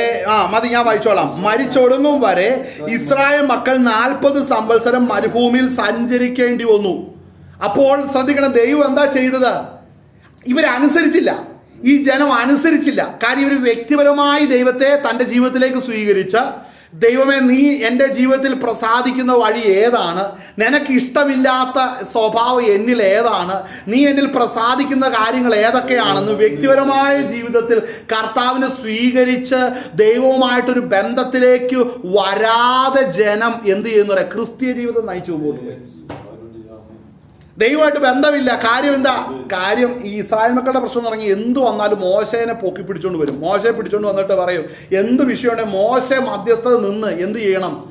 ദൈവത്തിൽ നിന്ന് മേടിച്ചു കൊടുക്കണം. നന്മയാണെങ്കിലും അനുഗ്രഹമാണെങ്കിലും എല്ലാം മോശ മധ്യസ്ഥത വഹിച്ചുകൊണ്ട് ജനത്തിനു വേണ്ടി സംസാരിക്കണം. ഇത് കൂടെ കൂടെ അങ്ങോട്ട് വന്നു കഴിഞ്ഞപ്പോൾ ദൈവപ്രവൃത്തി വെളിപ്പെടുന്നില്ല. കാരണം ഈ ജനം നേരെയാകാതെ മോശ മധ്യസ്ഥത വെച്ച് ഇവര് നാളുകൾ അങ്ങ് നീങ്ങുകയാണ്. ഇവര് ജനം ചിന്തിക്കുന്ന എന്നാന്ന് പറഞ്ഞാൽ ഞങ്ങളോട് പറഞ്ഞ വാക്ക് ഞങ്ങളെ എത്തിക്കുന്നില്ല, എത്തിക്കട്ടെ അങ്ങനെ പറഞ്ഞ് ഇവരിരുന്നു. പക്ഷെ ദൈവം ഇവർ മാനസാന്തരപ്പെടാൻ വേണ്ടി കർത്താവ് വെയിറ്റ് ചെയ്തു. ആർക്കാ നഷ്ടം? നിത്യനായ ദൈവത്തിന്റെ മുമ്പിൽ 60-80 വയസ്സ് കൊണ്ട് പ്രായം തീരുന്ന മനുഷ്യനാന്ന് പറഞ്ഞ ആയുസ് വെച്ച് കളിച്ചത്. മനസ്സിലാക്കണം, ആയുസ് വെച്ച് കളിക്കുക ചെയ്തേ. അപ്പൊ ദൈവം എന്ത് ചെയ്തു? ആ പദ്ധതി വീണ്ടും വീണ്ടും വീണ്ടും വീണ്ടും ഒന്ന് നീങ്ങി പോവുകയാണ്. ആ പദ്ധതി വെളിപ്പെടാതെ നീങ്ങി പോവുകയാണ്. എന്താ കാരണം? ഇവർ മാനസാന്തരപ്പെടുന്നില്ല, ദൈവത്തിലേക്ക് തിരിയുന്നില്ല. അങ്ങനെ മാനസാന്തരപ്പെടാതെ ദൈവത്തിലേക്ക് തിരിയാതെ ഇരിക്കുന്ന സമയത്ത് ദൈവത്തിന്റെ പ്രവൃത്തി എന്താണ്? ഇവർ വാഗ്ദത്തദേശം ഇച്ചിരി കഴിഞ്ഞു പോയാൽ മതി, നമുക്ക് ബന്ധം ഉറപ്പിക്കാനുണ്ട്, അതുകൊണ്ട് നമുക്ക് മരുഭൂമിയിൽ കൂടെ കുറച്ചങ്ങ് പോകണം. അങ്ങനെ അവരെ മരുഭൂമിയിലേക്ക് കൂടെ വിടാൻ തുടങ്ങിയപ്പോഴാണ് യഥാർത്ഥത്തിൽ ഇസ്രായേൽ മക്കളുടെ സ്വഭാവം വെളിപ്പെടാൻ തുടങ്ങിയത്. ഹല്ലേലൂയ, സ്തോത്രം, ഹല്ലേലൂയ. കരങ്ങൾ ദൈവത്തെ മഹത്വപ്പെടുത്തിയാട്ടെ. ഹല്ലേലൂയ. അങ്ങനെയെങ്കിൽ അടുത്ത വാക്യം ശ്രദ്ധിക്കണം. ശ്രദ്ധിക്കേണ്ട ഒരു കാര്യം അത് വായിച്ചേ. അടുത്ത വാക്യം വായിക്കാൻ പറ്റുമോ? വായിച്ചേ. മിസ്രൈമിൽ നിന്ന് പുറപ്പെട്ട യോദ്ധാക്കളായവരൊക്കെയും യഹോവയുടെ വാക്ക് അനുസരിക്കായകൊണ്ട് അവർ മരിച്ചൊടുങ്ങും വരെ ഇസ്രായേൽ മക്കൾ സംവത്സരം മരുഭൂമിയിൽ സഞ്ചരിക്കേണ്ടി വന്നു. അടുത്തത് നമുക്ക് തരുമെന്ന് യഹോവ പിതാക്കന്മാരോട് സത്യം ചെയ്ത ദേശമായി പാലും തേനും ഒഴുകുന്ന ദേശം അവരെ കാണിക്കുകയില്ല എന്ന് യഹോവ അവരോട് സത്യം ചെയ്തിരുന്നു. കണ്ടോ, ആ പറഞ്ഞ വാക്ക് തരുമെന്ന് പറഞ്ഞിട്ട് തരത്തില്ലെന്ന് പിന്നെ പറയേണ്ടി വന്നു. ജനത്തിന്റെ സ്വഭാവം നേരെയാകാതെ വന്നപ്പോ തരുമെന്ന് പറഞ്ഞവൻ തരത്തില്ലെന്ന് പറയുന്ന അവസ്ഥയിലേക്ക് ഇസ്രായേൽ മക്കളോടുള്ള ബന്ധത്തിൽ വന്നു. വർഷം എത്ര കഴിഞ്ഞു? 40 വർഷത്തോട് അടുക്കുകയാണെന്ന് ചിന്തിക്കണം, ശ്രദ്ധിക്കണം. ഈ ജനം ഇത്രയും വർഷമായിട്ട് അവർ മനം തിരിയുന്നില്ല. എന്ത് കേൾക്കുമ്പോഴും മത്സരവും ശാഠ്യവുമായിട്ട് നിൽക്കുകയാണ്. അങ്ങനെയുള്ള വ്യക്തികൾ ഇന്ന് ക്രിസ്തീയ ജീവിതത്തിലുണ്ടെങ്കിൽ അവര് വെറുതെ നടക്കുകയാണ്, ഒന്നും പ്രാപിക്കുമെന്ന് വിചാരിക്കരുത്. എന്നാൽ നമ്മൾ നന്മ പ്രാപിക്കണമെന്നുണ്ടെങ്കിൽ ഹൃദയ പരിച്ഛേദന ഏറ്റേ മതിയാകത്തുള്ളൂ. വചനത്തിന്റെ മുമ്പിൽ നമ്മുടെ ഹൃദയം കൊണ്ടുവന്ന് അതിൻ്റെ അകത്തൊരു ക്രമീകരണം വന്നെങ്കിലേ പറ്റുകയുള്ളൂ. Hallelujah, hallelujah. മോശ വചനം പറയുമ്പോൾ മനസ്സിലാക്കണം, ഒരിക്കൽ ആ കോരകും കൂടെ ഉള്ളവരെല്ലാവരും കൂടി മോശയോട് മത്സരിച്ചപ്പോൾ മോശ ദൈവസന്നിധിയിൽ നിന്ന് കരയാൻ തുടങ്ങിക്കഴിഞ്ഞപ്പോൾ ദൈവത്തിൽ നിന്ന് പ്രാപിച്ചത് അവരോട് അറിയിക്കുവാൻ ചെന്നപ്പോഴത്തേനും പറഞ്ഞു, കൂടെയുള്ള കോരകും കൂട്ടരും കൂടെ, നാദാനും അബീരാമും ഇങ്ങനെ കൂടെയുള്ളവർ എല്ലാവരും കൂടി 4 പേരും കൂടെ പറഞ്ഞു, ഞങ്ങൾ മോശയുടെ മുമ്പിൽ വരത്തില്ലെന്ന് പറഞ്ഞു. ഇവർ കൂടാരത്തിലിരിക്കും. ശ്രദ്ധിക്കണം, ഇവരെ ഇപ്പോൾ ഇരിക്കുന്നത് ഈ മരുഭൂമിയും വരികയും വാഗ്ദത്തദേശത്തേക്ക് കൊണ്ടുപോകുന്ന ആള് മോശയാണ്. മോശ പറയുന്നിടത്ത് ആര് വരില്ല? ഈ പറയുന്നവർ വരത്തില്ല. കോരക് വരത്തില്ല. കോരക് മത്സരിച്ചു. അത് നമുക്ക് എന്ത് സംഭവിച്ചു?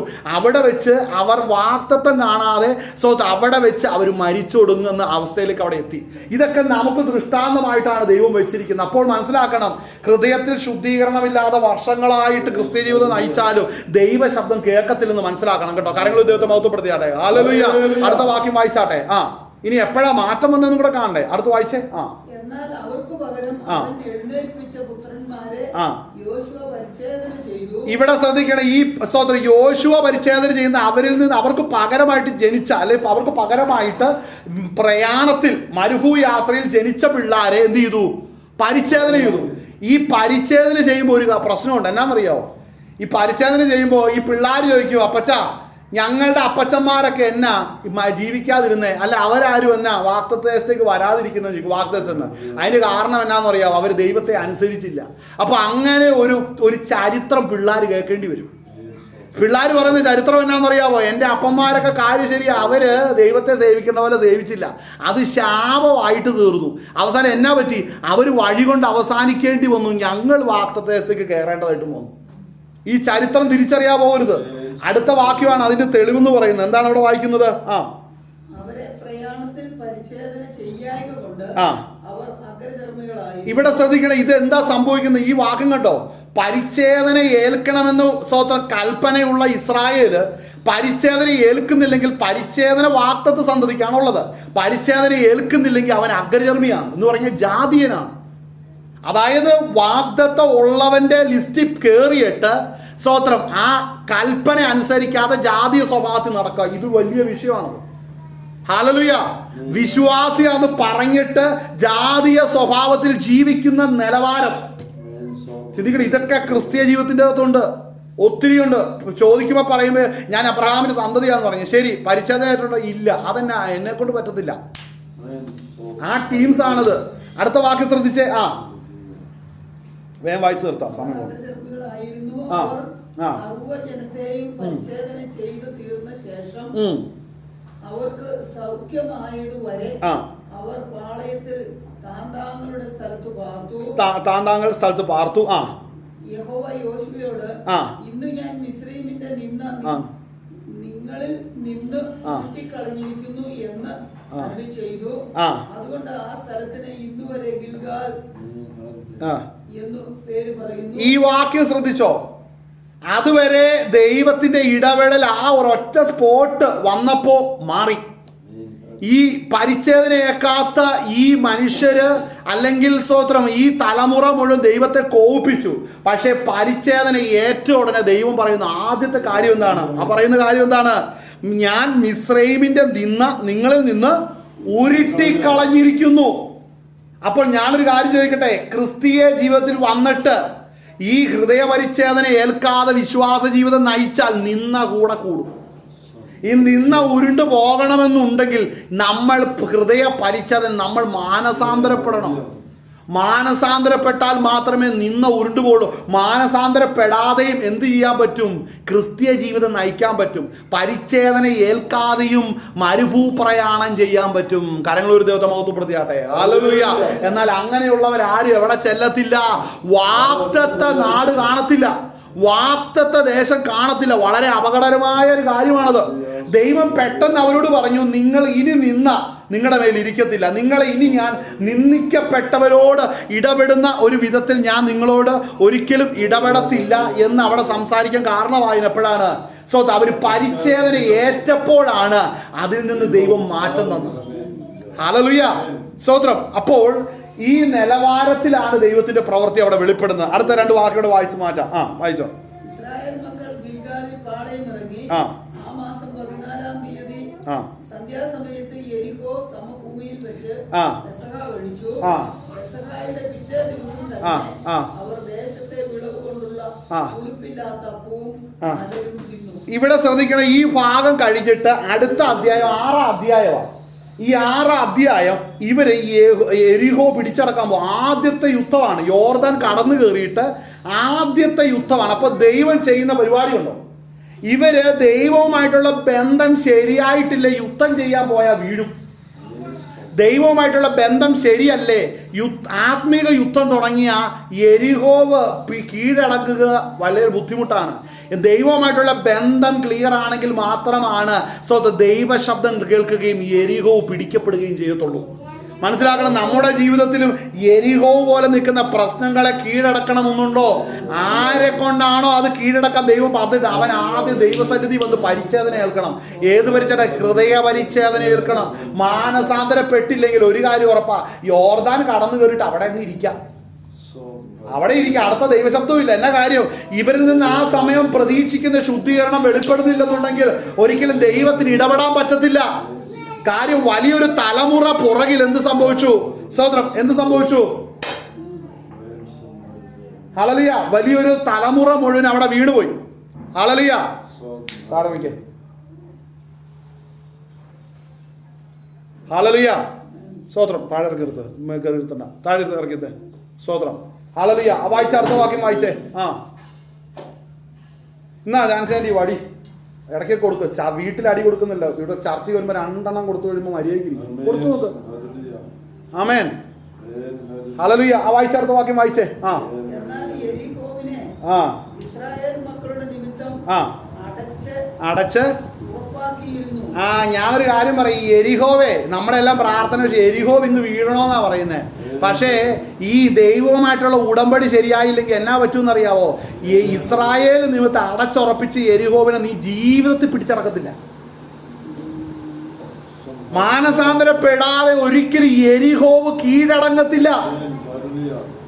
യെരിഹോവ് കീഴടങ്ങണമെന്നുണ്ടെങ്കിൽ ആദ്യം ദൈവവുമായിട്ടുള്ള ബന്ധം ക്ലിയർ ആകണം. ആ ബന്ധം ക്ലിയർ ആണെങ്കിൽ മാത്രമേ യെരിഹോ പിടിച്ചടക്കാൻ പറ്റത്തുള്ളൂ. യെരിഹോ ഉൾപ്പെടെ ഇടിച്ചാൽ മാത്രമേ കനാൻ ദേശം ഒരുക്കപ്പെടത്തുള്ളൂ. ഈ 12 ഗോത്രത്തിന് ജീവിക്കാനുള്ള സ്ഥലം എവിടെയാണെന്നറിയാവോ? ഈ യോർദാൻ കടന്നു കയറുന്ന ദേശമാണ്. ഇത് പിടിക്കണമെന്നുണ്ടെങ്കിൽ ആദ്യം നമ്മളും ദൈവമായിട്ടുള്ള ബന്ധം ശരിയാകണം. നമ്മൾ ദൈവമായിട്ടുള്ള ബന്ധം ശരിയാണെങ്കിൽ മാത്രമേ നമുക്ക് അങ്ങോട്ട് പോകുവാനായിട്ട് പറ്റത്തുള്ളൂ. വെളിപ്പാട് പുസ്തകം എടുത്തേ, നമ്മൾ മടങ്ങി വന്ന വിഷയം അവിടെയാണല്ലോ തുടങ്ങിയത്. വെളിപ്പാട് പുസ്തകം ലവോദിക്കയല്ല, ഫിലദൽഫിയ സഭയോടുള്ള ദൂതാണ് നമ്മൾ പറഞ്ഞു വന്നേ. ആമേൻ. അത് ഇങ്ങോട്ടൊക്കെ കയറിപ്പോയി. എങ്കിൽ ആ ഭാഗം നമുക്കൊന്ന് വായിച്ച് നമുക്ക് വേഗം നിർത്താം. സ്തോത്രം. അതിന്റെ 3-ാം അധ്യായം 7 ഫിലദൽഫിയ സഭയോടുള്ള ദൂത് അല്ലേ? ആമേൻ. 7-ന്റെ 8 മുതൽ വായിച്ചേ. ഞാൻ നിന്റെ പ്രവൃത്തി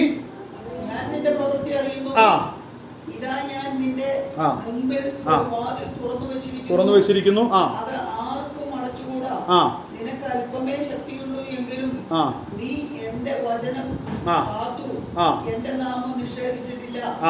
യഹൂദരല്ലാതിരിക്കെ യഹൂദരെന്നു കളവായി പറയുന്ന ചിലരെ ഞാൻ സാത്താന്റെ പള്ളിയിൽ നിന്ന് വരുത്തും. ശ്രദ്ധിക്കുക, ഇവിടെ തിരിച്ചറിയേണ്ട ഒരു കാര്യമുണ്ട്. കർത്താവ് പറയുന്നതാണ്, ഞാൻ നിന്റെ പ്രവൃത്തി അറിയുന്നു. ദൈവസഭയോട് പറയുന്നത്, ഞാൻ നിന്റെ പ്രവൃത്തി അറിയുന്നു. ഇതാ ഞാൻ നിന്റെ മുമ്പിൽ ഒരു വാതിൽ തുറന്നു വെച്ചിരിക്കുന്നു. ഞാൻ പറയാം, ഹൃദയ പരിച്ഛേദന ഏറ്റ് ദൈവകൃപയിൽ ഇരിക്കുന്നവർക്കേ ഒരു വാതിൽ ദൈവം തുറക്കത്തുള്ളൂ. വാതിൽ തുറക്കപ്പെടണമെന്നുണ്ടെങ്കിൽ അത് ദൈവസന്നിധി നമ്മൾ ക്ലിയർ ആണെങ്കിൽ മാത്രമേ വാതിൽ തുറക്കപ്പെടത്തുള്ളൂ. അവിടെ ശ്രദ്ധിക്കണം, വാതിൽ തുറന്നു വെച്ചിരിക്കുന്നു. അടുത്തത്, അത് ആർക്കും അടച്ചുകൂടാ. അടുത്തത് കണ്ടോ, ദൈവം നമ്മുടെ പ്രാപ്തി അറിയുന്നു, നമ്മളുടെ സ്തോത്രം ഹല്ലേലൂയ, നമ്മളുടെ സ്തോത്രം ശക്തി, നമ്മളുടെ ഒരുക്കം എന്തോരുണ്ടെന്ന് നല്ലപോലെ അറിയുന്നുണ്ട് അല്ലേ. ഹല്ലേലൂയ, സ്തോത്രം ഹല്ലേലൂയ.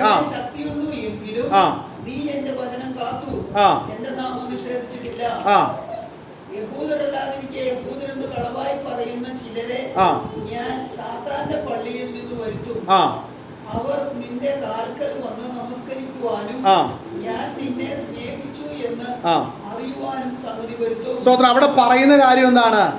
കർത്താവ് യെരിഹോവെ പിടിച്ചടക്കാൻ ദൈവം ശക്തീകരിക്കും. എങ്ങനെയാ? യെരിഹോ ഏതാ? പുതിയ നിയമ സഭയോടുള്ള യെരിഹോ ഏതാ? ആ വാക്യം എന്താ വായിക്കുന്നത്? ആമേൻ. അവിടെ വായിക്കുന്നത്, യഹൂദരല്ലാതിരിക്കെ യഹൂദരെന്ന് കളവായി പറയുന്ന ചിലരെ ഞാൻ സാത്താന്റെ പള്ളിയിൽ നിന്ന് വരുത്തും. അവർ നിന്റെ കാൽക്കൽ വന്ന് നമസ്കരിക്കുവാനും ഞാൻ നിന്നെ സ്നേഹിച്ചു എന്ന് അറിയുവാനും സംഗതി വരുത്തും. അതായത് ഇസ്രായേൽ മക്കളെ ദൈവത്തിന്റെ മക്കളാണെന്ന് വെളിപ്പെടണമെന്നുണ്ടെങ്കിൽ യെരിഹോ ഇടിയണം. മനസ്സിലാകുന്നുണ്ട്? യെരിഹോ ഇടിഞ്ഞാൽ, ഈ വചനത്തിന്റെ വെളിച്ചത്തിൽ പറഞ്ഞു കഴിഞ്ഞാൽ ദൈവം നിന്നെ സ്നേഹിക്കൂ എന്ന് പരസ്യമാകുകയാണ്.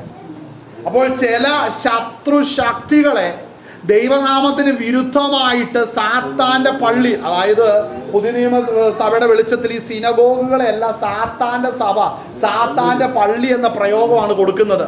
കാര്യം, ദൈവം ഇന്ന് വസിക്കുന്ന ആലയം എന്ന് പറയുന്നത് മനുഷ്യന്റെ ശരീരത്തിലാണ്, മനുഷ്യന്റെ ഹൃദയത്തിലാണ്. കാണപ്പെടുന്ന ഒരു കെട്ടിടത്തിൽ ദൈവം വസിക്കുന്നില്ല. അതൊക്കെ കള്ളന്മാരുടെ ഗുഹയെന്നോ ഇതുപോലെ സാത്താന്റെ പള്ളിക്കാരായവരുടെ ദൂഷണമെന്നോ അല്ലെ സാത്താന്റെ സിംഹാസനം എന്നൊക്കെ പറയാം. മനസ്സിലാവുന്നുണ്ട്? യഹൂദന്മാരെ കുറിച്ച് പറയുന്ന വിഷയമാണ്. ശരിക്കും യഹൂദന്മാർ നടത്തപ്പെടുന്നത് ദൈവത്താലല്ല, ഇപ്പോൾ ഭൂതാത്മാവിനാലാണ്. കാര്യം, അവരിൽ വ്യാപരിക്കുന്നത് ബോഷ്കിന്റെ ആത്മാവാണ്. ആമേൻ. അടുത്ത് വായിച്ചേ.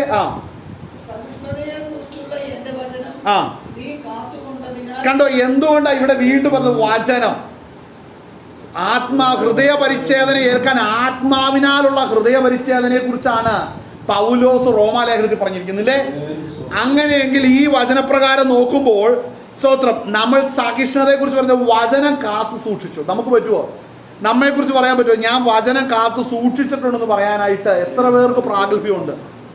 നമുക്ക് പ്രാഗൽഭ്യമുണ്ടോ? നമ്മൾ ശത്രുവിനെ ജയിച്ചിരിക്കും. നമ്മുടെ നിന്ന സ്വർഗം ഉരുട്ടിക്കളഞ്ഞിരിക്കും. ഇത് വെറുതെ വരത്തില്ല, വ്യവസ്ഥയോടുകൂടിയേ വരുള്ളൂ. അടുത്ത വാക്യം വായിച്ച് നിർത്താം.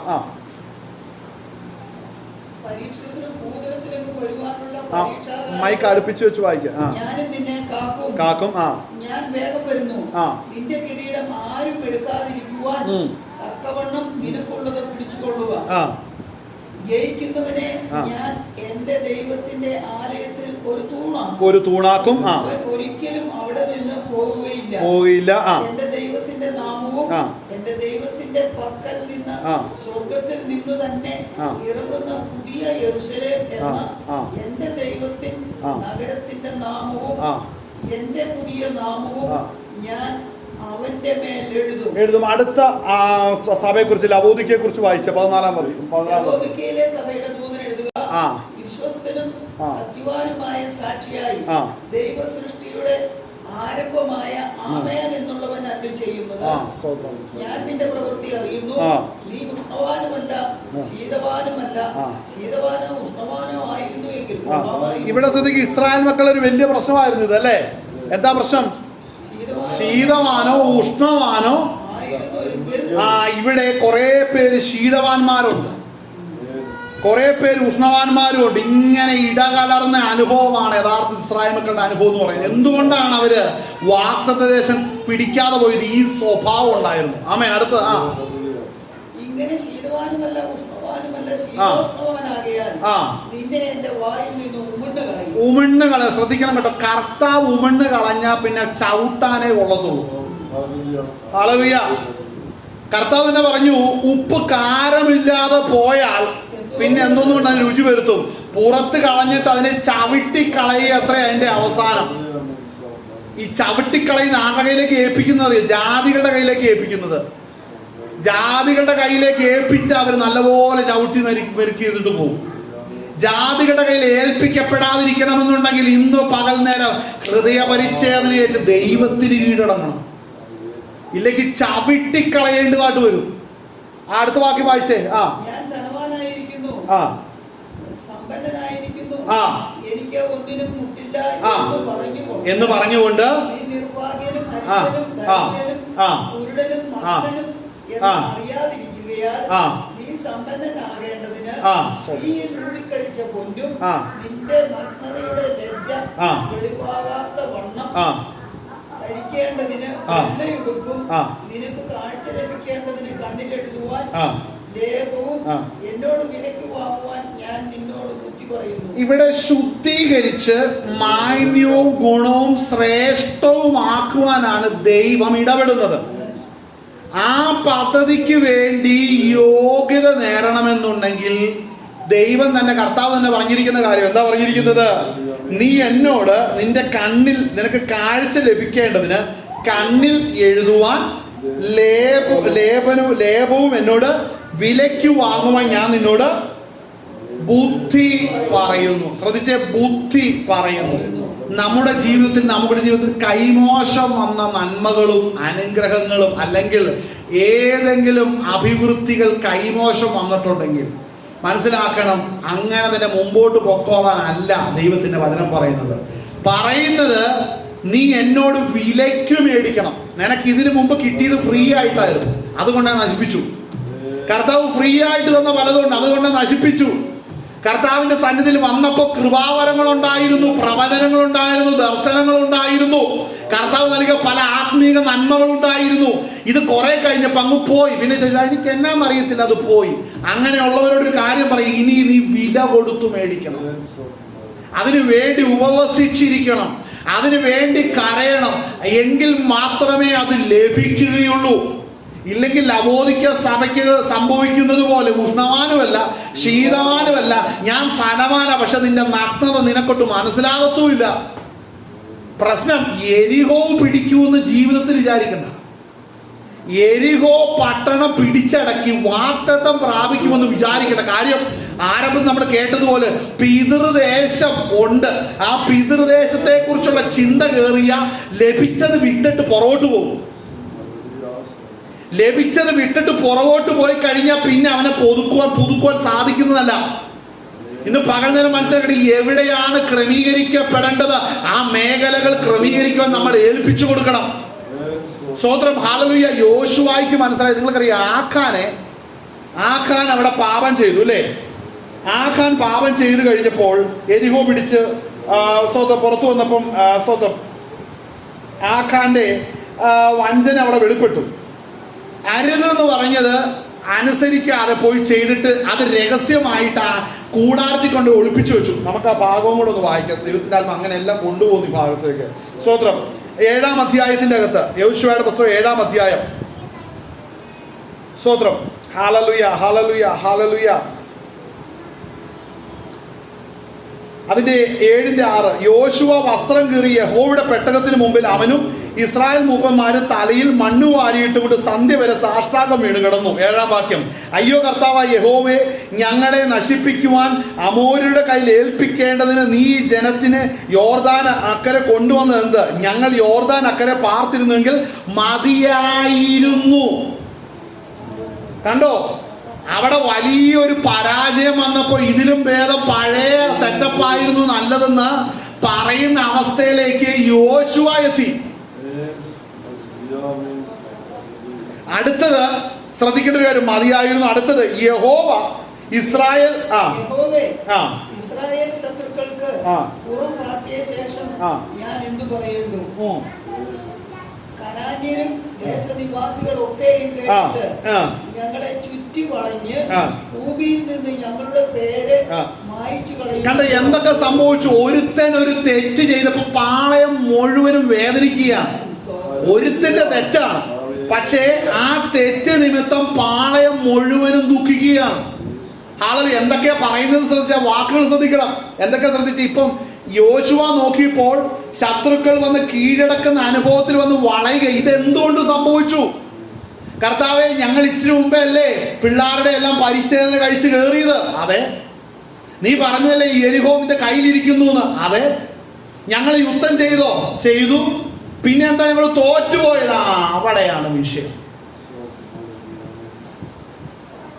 ഹല്ലേലൂയ. എവിടെ വിഷയം? യുദ്ധം ചെയ്തപ്പോഴാണ് വിഷയം വന്നത്. ഹല്ലേലൂയ. ആരംഭത്തിലേ പറഞ്ഞു ദൈവം നിങ്ങളുടെ കയ്യിൽ യെരിഹോവിനെ ഏൽപ്പിച്ചിരിക്കുന്നു എന്ന് പറഞ്ഞു. ഇത് ആ ദൈവം നമ്മുടെ കൂടെ വീണ്ടും ഇരിക്കണമെന്നുണ്ടെങ്കിൽ ഹല്ലേലൂയ, ദൈവ വചനം വിട്ടൊരു പരിപാടി പിന്നെ പോകരുത്. അടുത്ത വാക്യം വായിച്ചേ. വേഗം വായിച്ചു, സമയം പോകും. കേട്ടിട്ട് കണ്ടോ, ഒരുവന്റെ അനുസരണക്കേട് നിമിത്തം മറ്റുള്ളവർ മരണഭീതിയിലാകാം, നടത്തുന്നവർ മരണഭീതിയിലാകാം. ശ്രദ്ധിക്കണം, ഒരു വീട്ടിൽ പ്രാർത്ഥിക്കുന്ന ഒരുവനുണ്ടെങ്കിൽ അതേ ഭവനത്തിൽ ഇതേ സ്വഭാവമുള്ള മറ്റൊരുവനുണ്ടെങ്കിൽ കണ്ണുനീര് കുടിക്കുന്ന യോശുവായിരിക്കും. മനസ്സിലാകുന്നുണ്ടോ?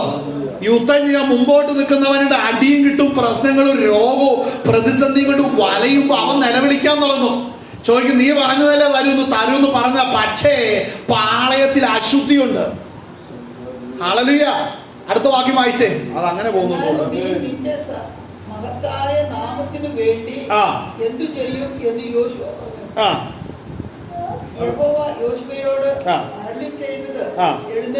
കണ്ടോ, അതാണ് കണ്ടോ, നമുക്ക് ഇതിൻ്റെ അകത്ത് പങ്കില്ലാത്തവനോട് ദൈവം പറയുന്ന ദൂത് നീ എഴുന്നേൽക്കാനേ പറയുക. അതുകൊണ്ട് ജയിച്ചു എന്ന് അർത്ഥമില്ല. നമ്മളിവിടെ തെറ്റിപ്പോകുന്ന അതുകൊണ്ട് എന്താണെന്നറിയാമോ? എഴുന്നേൽക്കാൻ പറഞ്ഞ നിങ്ങൾ യുദ്ധം ജയിച്ചെന്ന് ദുർവ്യാഖ്യാനം ചെയ്യല്ലേ. നിന്നോട് എഴുന്നേൽക്കാനേ പറഞ്ഞുള്ളൂ. ഇനി നീ ഒന്നേന്ന് തുടങ്ങണം പരിപാടി. ഹായിയുടെ മുമ്പിൽ തോറ്റുപോയിട്ട് വന്ന് നിൽക്കുന്ന നീ, ഹല്ലേലൂയ, ചെറിയൊരു ഗ്രൂപ്പിന്റെ മുമ്പിൽ തോറ്റുപോയിട്ട് നിൽക്കുന്ന നീ, നിന്നോട് എഴുന്നേൽക്കാനാ പറഞ്ഞ കാര്യങ്ങൾ ഇനി ഞാൻ 1 by 1 പറയാം. ക്രമീകരിക്കാൻ റെഡിയാണോ? ഹല്ലേലൂയ. അപ്പൊ നോക്കിയാൽ ക്രമീകരണമാ ദൈവം വീണ്ടും പ്രതീക്ഷിക്കുന്നത്. അടുത്ത വായിച്ചേ. കണ്ടോ, അതാണ് ദൈവത്തിന്റെ വിഷമം. എന്താ? ദൈവസന്നിധി പ്രാർത്ഥിക്കുന്നവൻ കരയുന്ന ദൈവത്തിന്റെ വിഷയം. ദൈവത്തോട് ഒരു തെറ്റ് ചെയ്യാത്തവൻ കണ്ണുനീരോടുകൂടെ പ്രാർത്ഥിക്കുന്ന ദൈവത്തിന്റെ വേദനയാ. പക്ഷെ നമ്മൾ ചോദിക്കും, യോശുവയുടെ കണ്ണീരെ പ്രതി ഈ യുദ്ധം ജയിക്കുവോ കർത്താവേ? ഇല്ല. അതെന്നാ കാര്യം? ഇവിടെ ഈ പാളയത്തെ മുഴുവനും വലച്ചവനെയും കൊണ്ട് മുമ്പോട്ട് പോകാൻ പറ്റില്ല. അതാണ് അതിനകത്തെ പ്രശ്നം. ശ്രദ്ധിക്കണം കേട്ടോ, ശ്രദ്ധിക്കണം. റോമാലേഖനത്തിൽ വ്യക്തമായിട്ട് ഹൃദയപരിച്ഛേദനെ കുറിച്ച് പറഞ്ഞിട്ടുണ്ടെങ്കിൽ ഇത് നമ്മുടെ ഇടയിൽ ഒരു പ്രശ്നം തന്നെയാണ്. ഹല്ലേലൂയ. ഉഷ്ണവാനും ശീതവാനും അല്ലെന്ന് പറയുന്നത് ഉഷ്ണവാനും ഉണ്ട് ശീതവാനും ഉണ്ട് ഈ കൂട്ടത്തിൽ. ഹല്ലേലൂയ. ആ ഉമിണ്ണ് കളയുന്ന ഒരു കൂട്ടരെ കുറിച്ച് പറഞ്ഞിട്ടുണ്ടെങ്കിൽ കർത്താവ് കളയൂന്നാ പറഞ്ഞേക്കുന്നേ. ആഖാനെ പുറത്ത് കളയാതെ ഇനി മുമ്പോട്ട് പോക്കില്ലെന്ന്. വായിച്ചടുത്ത വാക്യം വായിച്ചേ. ഇസ്രായേൽ പാപം ചെയ്തിരിക്കുന്നു. യോശുവായിട്ട് അറിഞ്ഞിട്ടില്ല. ശ്രദ്ധിക്കണം, അതിന്റെ ആ വിരോധാഭാസം ശ്രദ്ധിച്ചോ? പ്രാർത്ഥിക്കുകയും മുമ്പിൽ നിൽക്കുകയും ചെയ്യുന്ന യോശുവ അറിഞ്ഞിട്ടില്ല ഇത്. അടുത്ത് വായിച്ചേ. ഞാൻ അവരോട് കൽപ്പിച്ചിട്ടുള്ള എന്റെ നിയമം അവർ ലംഘിച്ചിരിക്കുന്നു. അവർ ശാപദാർപ്പിതം എടുത്തിരിക്കുന്നു. അവർ മോഷ്ടിച്ചു മറവ് ചെയ്ത് തങ്ങളുടെ സാമാനങ്ങൾക്കിടയിൽ വെച്ചിരിക്കുന്നു. കണ്ടോ, ദൈവം ക്ലിയർ ആയിട്ട് പറയുക, ഇന്ന ഇടത്ത് ഇന്ന വ്യക്തികൾ ഇന്ന സാധനം കൊണ്ടുവന്ന് ഇന്ന കൂടാരത്തിന്റെ അടിയിൽ ഇത്ര അടി താഴെ ഇന്ന പോലെ മൂടിയിട്ടിട്ടുണ്ട്. ഇത് കേൾക്കുമ്പോ അഭിഷേകമുള്ള യോശുവ തീരുമാനിക്കും അത് വെട്ടിയേ പറ്റുള്ളൂ. ഞാൻ പറയട്ടെ, ഞാൻ ഈ ആഖാനെ കുറിച്ചൊന്ന് പഠിക്കട്ടെ. ഞാൻ ചോദിക്കട്ടെ, ഈ മനുഷ്യൻ അറിയാലോ ഈ പെട്ടെന്ന് ആ തോൽവി വന്നേന്നറിയാം. ഒന്ന്. രണ്ടാമത്, പെട്ടെന്ന് യോശുവ ഉൾപ്പെടെയുള്ള മൂപ്പന്മാരെല്ലാം കരയുകയും ദൈവസന്നിധി നെടുമ്പാട് വീണ് കിടക്കുന്നത് ഇവൻ കണ്ടോണ്ടിരിക്കുക. ശ്രദ്ധിക്കേണ്ട ഒരു കാര്യമാണ്, ഇവൻ കണ്ടോണ്ടിരിക്കുക. അപ്പോഴല്ല ഇവനൊരു പ്രശ്നവുമില്ല. ശ്രദ്ധിക്കേണ്ട വിഷയമാണ്, ഇവന് പ്രശ്നമില്ല. കരയുന്ന ആരാ? പ്രാർത്ഥിക്കുന്നവനാ വീണ്ടും കരയുന്നത്. ദൈവസന്നിധി ചെല്ലുന്ന വീണ്ടും മനമൊരുങ്ങുന്നത്, ദൈവത്തെ അന്വേഷിക്കുന്നവനാ വീണ്ടും കലങ്ങുന്നത്. ആക്കാൻ ഒരു പ്രശ്നവുമില്ല, ആക്കാൻ ഒരു പ്രശ്നവുമില്ല. ഇത് ക്രിസ്ത്യ ജീവിതത്തിലും ഉണ്ട് കേട്ടോ. പ്രശ്നം ഉണ്ടാക്കുക യഥാർത്ഥ പ്രശ്നക്കാരൻ അവിടെ അനങ്ങാതിരിക്കും. അനങ്ങത്തില്ല, അവനെ ആരും കാണുകയില്ല. എന്നാൽ കരയുന്നവൻ എന്നും കരച്ചിലാണ്. എന്നാൽ മനസ്സിലാക്കണം, എല്ലാ കാലത്തും പോകില്ല. ഉമിണ്ണ് കളയേണ്ടവനെ ഉമിണ്ണ് കളയുന്ന ദൈവത്തെയാണ് നമ്മൾ സേവിക്കുന്നത്. ആമേൻ. കരങ്ങൾ ദൈവത്തെ മധുപ്രതിയാട്ടെ. ഹല്ലേലൂയ. അടുത്ത വാക്യം വായിച്ചേ. ഇസ്രായേൽ മക്കൾ ശാപഗ്രസ്തരായി തീർന്നത് കൊണ്ട് ശത്രുക്കളുടെ മുമ്പിൽ നിൽക്കുവാൻ കഴിയാതെ ശത്രുക്കളുടെ മുമ്പിൽ നിൽക്കുവാൻ കഴിയുന്ന പ്രശ്നം. എവിടെ ദൈവത്തെ കളിപ്പിച്ചാൽ മനസ്സിലാക്കണം, പിശാച് വന്ന് തലേ കൂടുവെക്കും. പിശാച് വന്ന് തലേ കൂടി വെക്കുന്നതിന് കാരണം എന്നാ? ദൈവത്തെ കളിപ്പിച്ചിട്ടുണ്ട്. കർത്താവിനെ പറ്റിച്ചിട്ടുള്ളവനാണ് ആക്കാൻ. അത് നിമിത്തം ഒരിക്കലും മുമ്പോട്ട് പോകാൻ പറ്റത്തില്ല. അല്ലെങ്കിൽ ആ വാക്യം ഒന്നുകൂടെ വായിച്ചേ. ഇസ്രായേൽ മക്കൾ ശാപഗ്രസ്തരായി തീർന്നത് കൊണ്ട് ശത്രുക്കളുടെ മുമ്പിൽ നിൽക്കുവാൻ കഴിയാതെ വണ്ണം ശത്രുക്കൾക്ക് കാട്ടേണ്ടി വന്നു. ശാപം നിങ്ങളുടെ ഇടയിൽ നിന്ന് നീക്കാതിരുന്നതിനാൽ നിങ്ങളോട് കൂടെ ഇരിക്കുകയില്ല. നീ എഴുന്നേറ്റ് ജനത്തെ ശുദ്ധീകരിച്ച് അവരോട് പറയുക നാളത്തേക്ക് നിങ്ങളെ തന്നെ ശുദ്ധീകരിക്കുകയും ഇസ്രായേൽ നിന്റെ നടുവിൽ ഒരു ശാപമുണ്ട്. ശാപം നിങ്ങളുടെ ഇടയിൽ നിന്ന് നീക്കി കളയും വരെ. അത് വിട്ട് എത്ര വാക്യം വായിച്ചേ? ഇനി മുതല് സ്തോത്രം സ്തോത്രം സ്തോത്രം സ്തോത്രം സ്തോത്രം അതിന്റെ 22 വാക്യം മുതൽ വായിച്ചു. യോശുവ ദൂതന്മാരെ അയച്ചു. അവൻ കൂടാരത്തിൽ ഓടിച്ചെന്ന് കൂടാരത്തിൽ അതും അതിന്റെ അടിയിൽ വെള്ളിയും കുഴിച്ചിട്ടിരിക്കുന്നത് കണ്ടു. അടുത്ത വാക്യം, അവർ അവയെ കൂടാരത്തിൽ നിന്ന് എടുത്ത് യോശുവയുടെയും എല്ലാ ഇസ്രായേൽ മക്കളുടെയും അടുക്കൽ കൊണ്ടുവന്ന് യഹോവയുടെ സന്നിധിയിൽ. ഒരു കാര്യം മനസ്സിലാകുന്നുണ്ട്, എത്ര ഒളിപ്പിച്ചു വെച്ചോ ജനത്തിന് യാത്രയുണ്ടെങ്കിൽ ഒളിച്ചു വെച്ചത് പുറത്തു വരും. ഒളിച്ചു വെച്ചത്, അതായത് ആക്കാൻ ഒറ്റ വിഷയമുള്ളൂ, ഇത് ഒരിക്കലും പുറത്ത് ആരും അറിയരുത്. എൻ്റെ പ്രസ്റ്റീജ് ഇഷ്യൂ ആണ്, എൻ്റെ അഭിമാന വിഷയമാണ്, ഇത് പുറത്താരും അറിയരുത്. അത് പുറത്തു വരാൻ പോവാ. അടുത്ത എന്താ വായിക്കുന്നത്?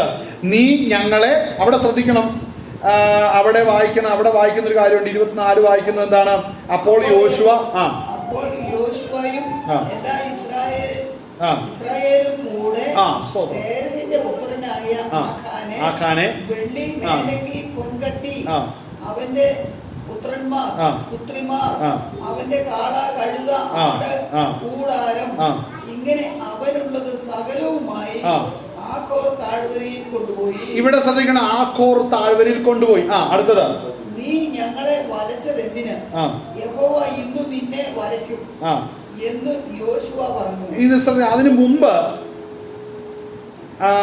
സ്തോത്രം സ്തോത്രം സ്തോത്രം അതിന്റെ 19 വാക്യം ഒന്ന് വായിച്ചേ.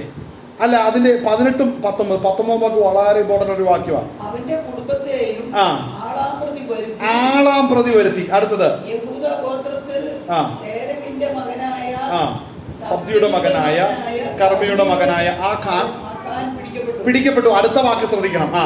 ഇവിടെ ഇത് ഈ വാക്യം വായിക്കാൻ പറയാൻ കാരണം എന്നാണെന്നറിയാവോ? മോശേനെ മനസ്സിലുണ്ട്. ആർക്ക്? ആഖാൻ ഉൾപ്പെടെയുള്ളവർക്കുണ്ട്.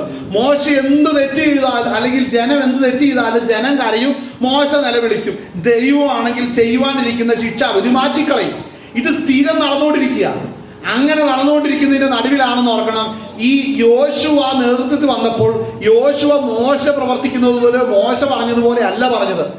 മോശ പറഞ്ഞതുപോലെ അല്ല യോശുവ പ്രവർത്തിച്ചത്. തിരിച്ചറിയണം. ആ വാക്ക് ശ്രദ്ധിക്കണം. അടുത്ത വാക്ക് ശ്രദ്ധിക്കണം. എന്താ യോശുവ പറയുന്നത്? ആഖാനോട് മകനെ. കേട്ടോ, വിളിയുടെ ആ ഉദ്ദേശം കേൾക്കുമ്പോൾ ചിന്തിക്കും, അയ്യോ മോശ ഇതുപോലെ ആ കാര്യങ്ങളൊക്കെ പറഞ്ഞ് വിളിച്ചിട്ട് അവസാനം ദൈവസന്നിധി കയറി ഇടിവിൽ നിന്ന് എന്നെ രക്ഷിക്കും. ഇതാണ് ആഖാന്റെ ചിന്ത, അവസാനം ഇടിവിൽ നിന്ന് രക്ഷിക്കും. അടുത്ത വായിച്ച വാക്യം, മകനെ ആഖാനോട് ഇസ്രായേലിന്റെ ദൈവമായ യഹോവയ്ക്ക് മഹത്വം കൊടുത്ത് അവനോട് ഏറ്റുപറയുക. അവന് മഹത്വം കൊടുത്ത് ഏറ്റുപറയുക. നീ എന്തു ചെയ്തു എന്ന് പറയുക, എന്നോട് മറച്ചു വയ്ക്കരുത് എന്ന് പറഞ്ഞു. ആഖാൻ യോശുവയോട്. കണ്ടോ, ഞാൻ ചോദിക്കട്ടെ, ഇവൻ ഇത് ആദ്യം പറയാൻ മേലായിരുന്നോ? ഇവനെ പിടിച്ച്, ഇവന്റെ കുടുംബത്തെ പിടിച്ച് ഇവനെ പിടിച്ചപ്പോഴാണ് ഇവന്റെ വാദം. അപ്പോ യോശുവയ്ക്ക് ഒരു കാര്യം അറിയാം, ഇവനോട് ഞാൻ അധികം സോഫ്റ്റ് ആയാൽ എന്നാ പറ്റുമെന്ന് അറിയാവോ? അധികം ഇവനോട് അങ്ങോട്ട് സഹോദരൻ വളരെ അനുകമ്പയോടെ ഇടപെട്ട് കഴിഞ്ഞാൽ ഇവൻ തലേ കയറുന്നു. മാത്രമല്ല, ഇവൻ ചെയ്ത അകൃത്യങ്ങളെല്ലാത്തിൽ നിന്നും എന്നെ ഉപയോഗിച്ച് രക്ഷപ്പെടും. കാര്യം, അതിനു മുമ്പ് സഹോദരം അവിടെ മോശ അവിടെ രക്ഷപ്പെട്ടിട്ടുണ്ട്. ആമേൻ. ആ വായിച്ചടുത്ത്. ഞാൻ ഇസ്രായേലിന്റെ ആ ദൈവമായ ആ യഹോവയോട് ആ പിടിച്ച ആ ഇന്നത് ചെയ്തിരിക്കുന്നു സത്യം ആ എന്ന് ആ ഞാൻ ആ കൊള്ളയുടെ കൂട്ടത്തിൽ ആ വിശേഷമായ ബാബിലോണിയ മേലങ്കിയും നല്ലപോലെ വായിക്കാം. വെള്ളിയും ആ 50 ശേക്കൽ തൂക്കമുള്ള പൊൻകട്ടിയും കണ്ടു മോഹിച്ച് എടുത്ത് അവ എന്റെ കൂടാരത്തിന്റെ നടുവിൽ നിലത്ത് കുഴിച്ചിട്ടിരിക്കുന്നു അടിയിലാകുന്നു എന്ന് ഉത്തരം പറഞ്ഞു. ഓക്കെ, നമുക്കിനി അതിന്റെ 25-ാം വാക്യം, നീ ഞങ്ങളെ വലച്ചത് എന്തിന്? യഹോവ ഇന്ന് നിന്നെ വലയ്ക്കും എന്ന് യോശുവ പറഞ്ഞു. പിന്നെ ഇസ്രായേൽ എല്ലാം അവനെ കല്ലെറിഞ്ഞു, അവരെ തീയിലിട്ട് അവരെ തീയിലിട്ട് ചുട്ടുകളയും കല്ലെറിയുകയും ചെയ്തു. ശ്രദ്ധിക്കണം. അപ്പോ ആ ശിക്ഷാ നടപടി അങ്ങനെ പൂർത്തീകരിക്കപ്പെട്ടു. അപ്പൊ മനസ്സിലാക്കണം, മോശയോട് ഇടപെടുന്നത് പോലെ യോശുവയുടെ അടുത്ത് വന്ന പരിപാടി നടക്കത്തില്ല. മനസ്സിലാക്കണം, ദൈവം അതിന്റെ വിധങ്ങൾ മാറ്റും. എന്നാന്നറിയോ, മോശ ഇങ്ങനെ ഇടിവിൽ നിന്ന് പ്രാർത്ഥിച്ചുകൊണ്ടിരുന്ന ഈ ജനം ഒരിക്കലും വാഗ്ദത്ത നാട് കയറത്തില്ല. എന്നാ കാര്യം ഇതിന്റെ അകത്ത് ഈ പ്രശ്നക്കാർ ഇതിന്റെ അകത്ത് ഇരുന്ന് പ്രശ്നം ഉണ്ടാകുന്ന യോശുവയുടെ ചെറുപ്പം മുതൽ കണ്ടിട്ടുണ്ട്. യോശുവ ഒത്തിരി കണ്ടിട്ടുണ്ട് ഈ പ്രശ്നക്കാരിങ്ങനെ ഒളിച്ചിരുന്ന് മറ്റുള്ളവർക്കൊട്ട് പണി വെച്ചിട്ട് മോശ ഇതിന്റെ നടുവിൽ ഇരുന്ന് ഭാരപ്പെടുന്നത് കണ്ടിട്ടുണ്ട്. ആമേൻ, ഹല്ലേലൂയ, സ്തോത്രം. ആ ഭാരപ്പെടുന്നതിന്റെ നടുവിൽ ദൈവ കൃപയിൽ യോശുവ തീരുമാനിച്ചു, ഈ പദ്ധതി പൂർത്തീകരിക്കപ്പെടണമെന്നുണ്ടെങ്കിൽ ഇവരോടുള്ള ഇടപെടൽ മാറ്റിയേ പറ്റൂ. ശ്രദ്ധിക്കേണ്ട ഒരു വിഷയമാണ്. അതുകൊണ്ട് എന്ത് പറ്റി? ഉഷ്ണവാനും ശീതവാനും ആയവനെ ഉമിണ്ണ് കളഞ്ഞാലേ ഏത് സഭ രക്ഷപ്പെടത്തുള്ളൂ. ഏത് സഭ രക്ഷപ്പെടത്തുള്ളൂ? ലവോദിക്ക സഭ രക്ഷപ്പെടുന്നത് ഇങ്ങനെ നിൽക്കുന്നവനെ ഉമിണ്ണ് കളഞ്ഞാൽ മാത്രമേ സഭ മുമ്പോട്ട് പോകത്തുള്ളൂ. കാര്യം, നിന്റെ നഗ്നത നിനക്ക് വെളിപ്പെടാതെ, നിനക്ക് മനസ്സിലാകാത്ത നിലവാരത്തിലെത്തി. അതാണ് അവരുടെ ഏറ്റവും വലിയ പരാജയം എന്ന് പറയുന്നത്. ഹല്ലേലൂയ, സ്തോത്രം. ഇന്ന് പകൽ നേരം ഈ വചനങ്ങളാൽ ദൈവം നിങ്ങളെ അനുഗ്രഹിക്കുമാറാകട്ടെ. നമുക്ക് ദൈവസ്ഥാനം നമ്മളെ തന്നെ പൂർണ്ണമായി നമുക്ക് സമർപ്പിച്ച് നമുക്ക് പ്രാർത്ഥിക്കാം. ഇന്ന് പകൽ നേരം ഒരു മടങ്ങി വരവിന് ഇടയാകട്ടെ. സ്തോത്രം. ജനം, സ്തോത്രം, ഇസ്രായേലിൽ നിന്ന് പുറപ്പെട്ടു. അവരുടെ ഹൃദയത്തിൽ, സ്തോത്രം, അതിലെ പരിച്ഛേദന ഇല്ലായിരുന്നു. ഹല്ലേലൂയ. അവരുടെ അക്കരെ പരിച്ഛേദന ഏൽക്കണമെന്ന് പറഞ്ഞവർ പരിച്ഛേദനയേക്കാതെ മത്സരിച്ചു. എന്നാൽ പൗലോസ് പറയുന്നു, പുറമേ യഹൂദനായവനല്ല യഹൂദൻ, ആകമേ യഹൂദനായവൻ അത്ര യഹൂദൻ. പുറമേയുള്ള പരിച്ഛേദനയില്ല, അകമേയുള്ള ഹൃദയ പരിച്ഛേദന അത്രേ പരിച്ഛേദന. അത് ആത്മാവിനാൽ സംഭവിക്കണം. ഇന്ന് പകൽ നേരം ദൈവസ്ഥാനത്തിൽ നമ്മളെ തന്നെ പൂർണ്ണമായിട്ട് നമുക്ക് സമർപ്പിക്കാം. ദൈവസ്ഥാനം നമ്മൾ ആയിരിക്കുമ്പോൾ ഇന്ന് പകൽ നേരം ഈ കേട്ട വചനത്തെ വഹിച്ചുകൊണ്ട് നമ്മൾ ഇന്ന് പ്രാർത്ഥിക്കുന്നതായിരിക്കും. ഈ കേട്ട വചനത്തെ വഹിച്ചുകൊണ്ട് ജാൻസി ആന്റി പ്രാർത്ഥിക്കുന്നതായിരിക്കും. പ്രാർത്ഥിച്ചാൽ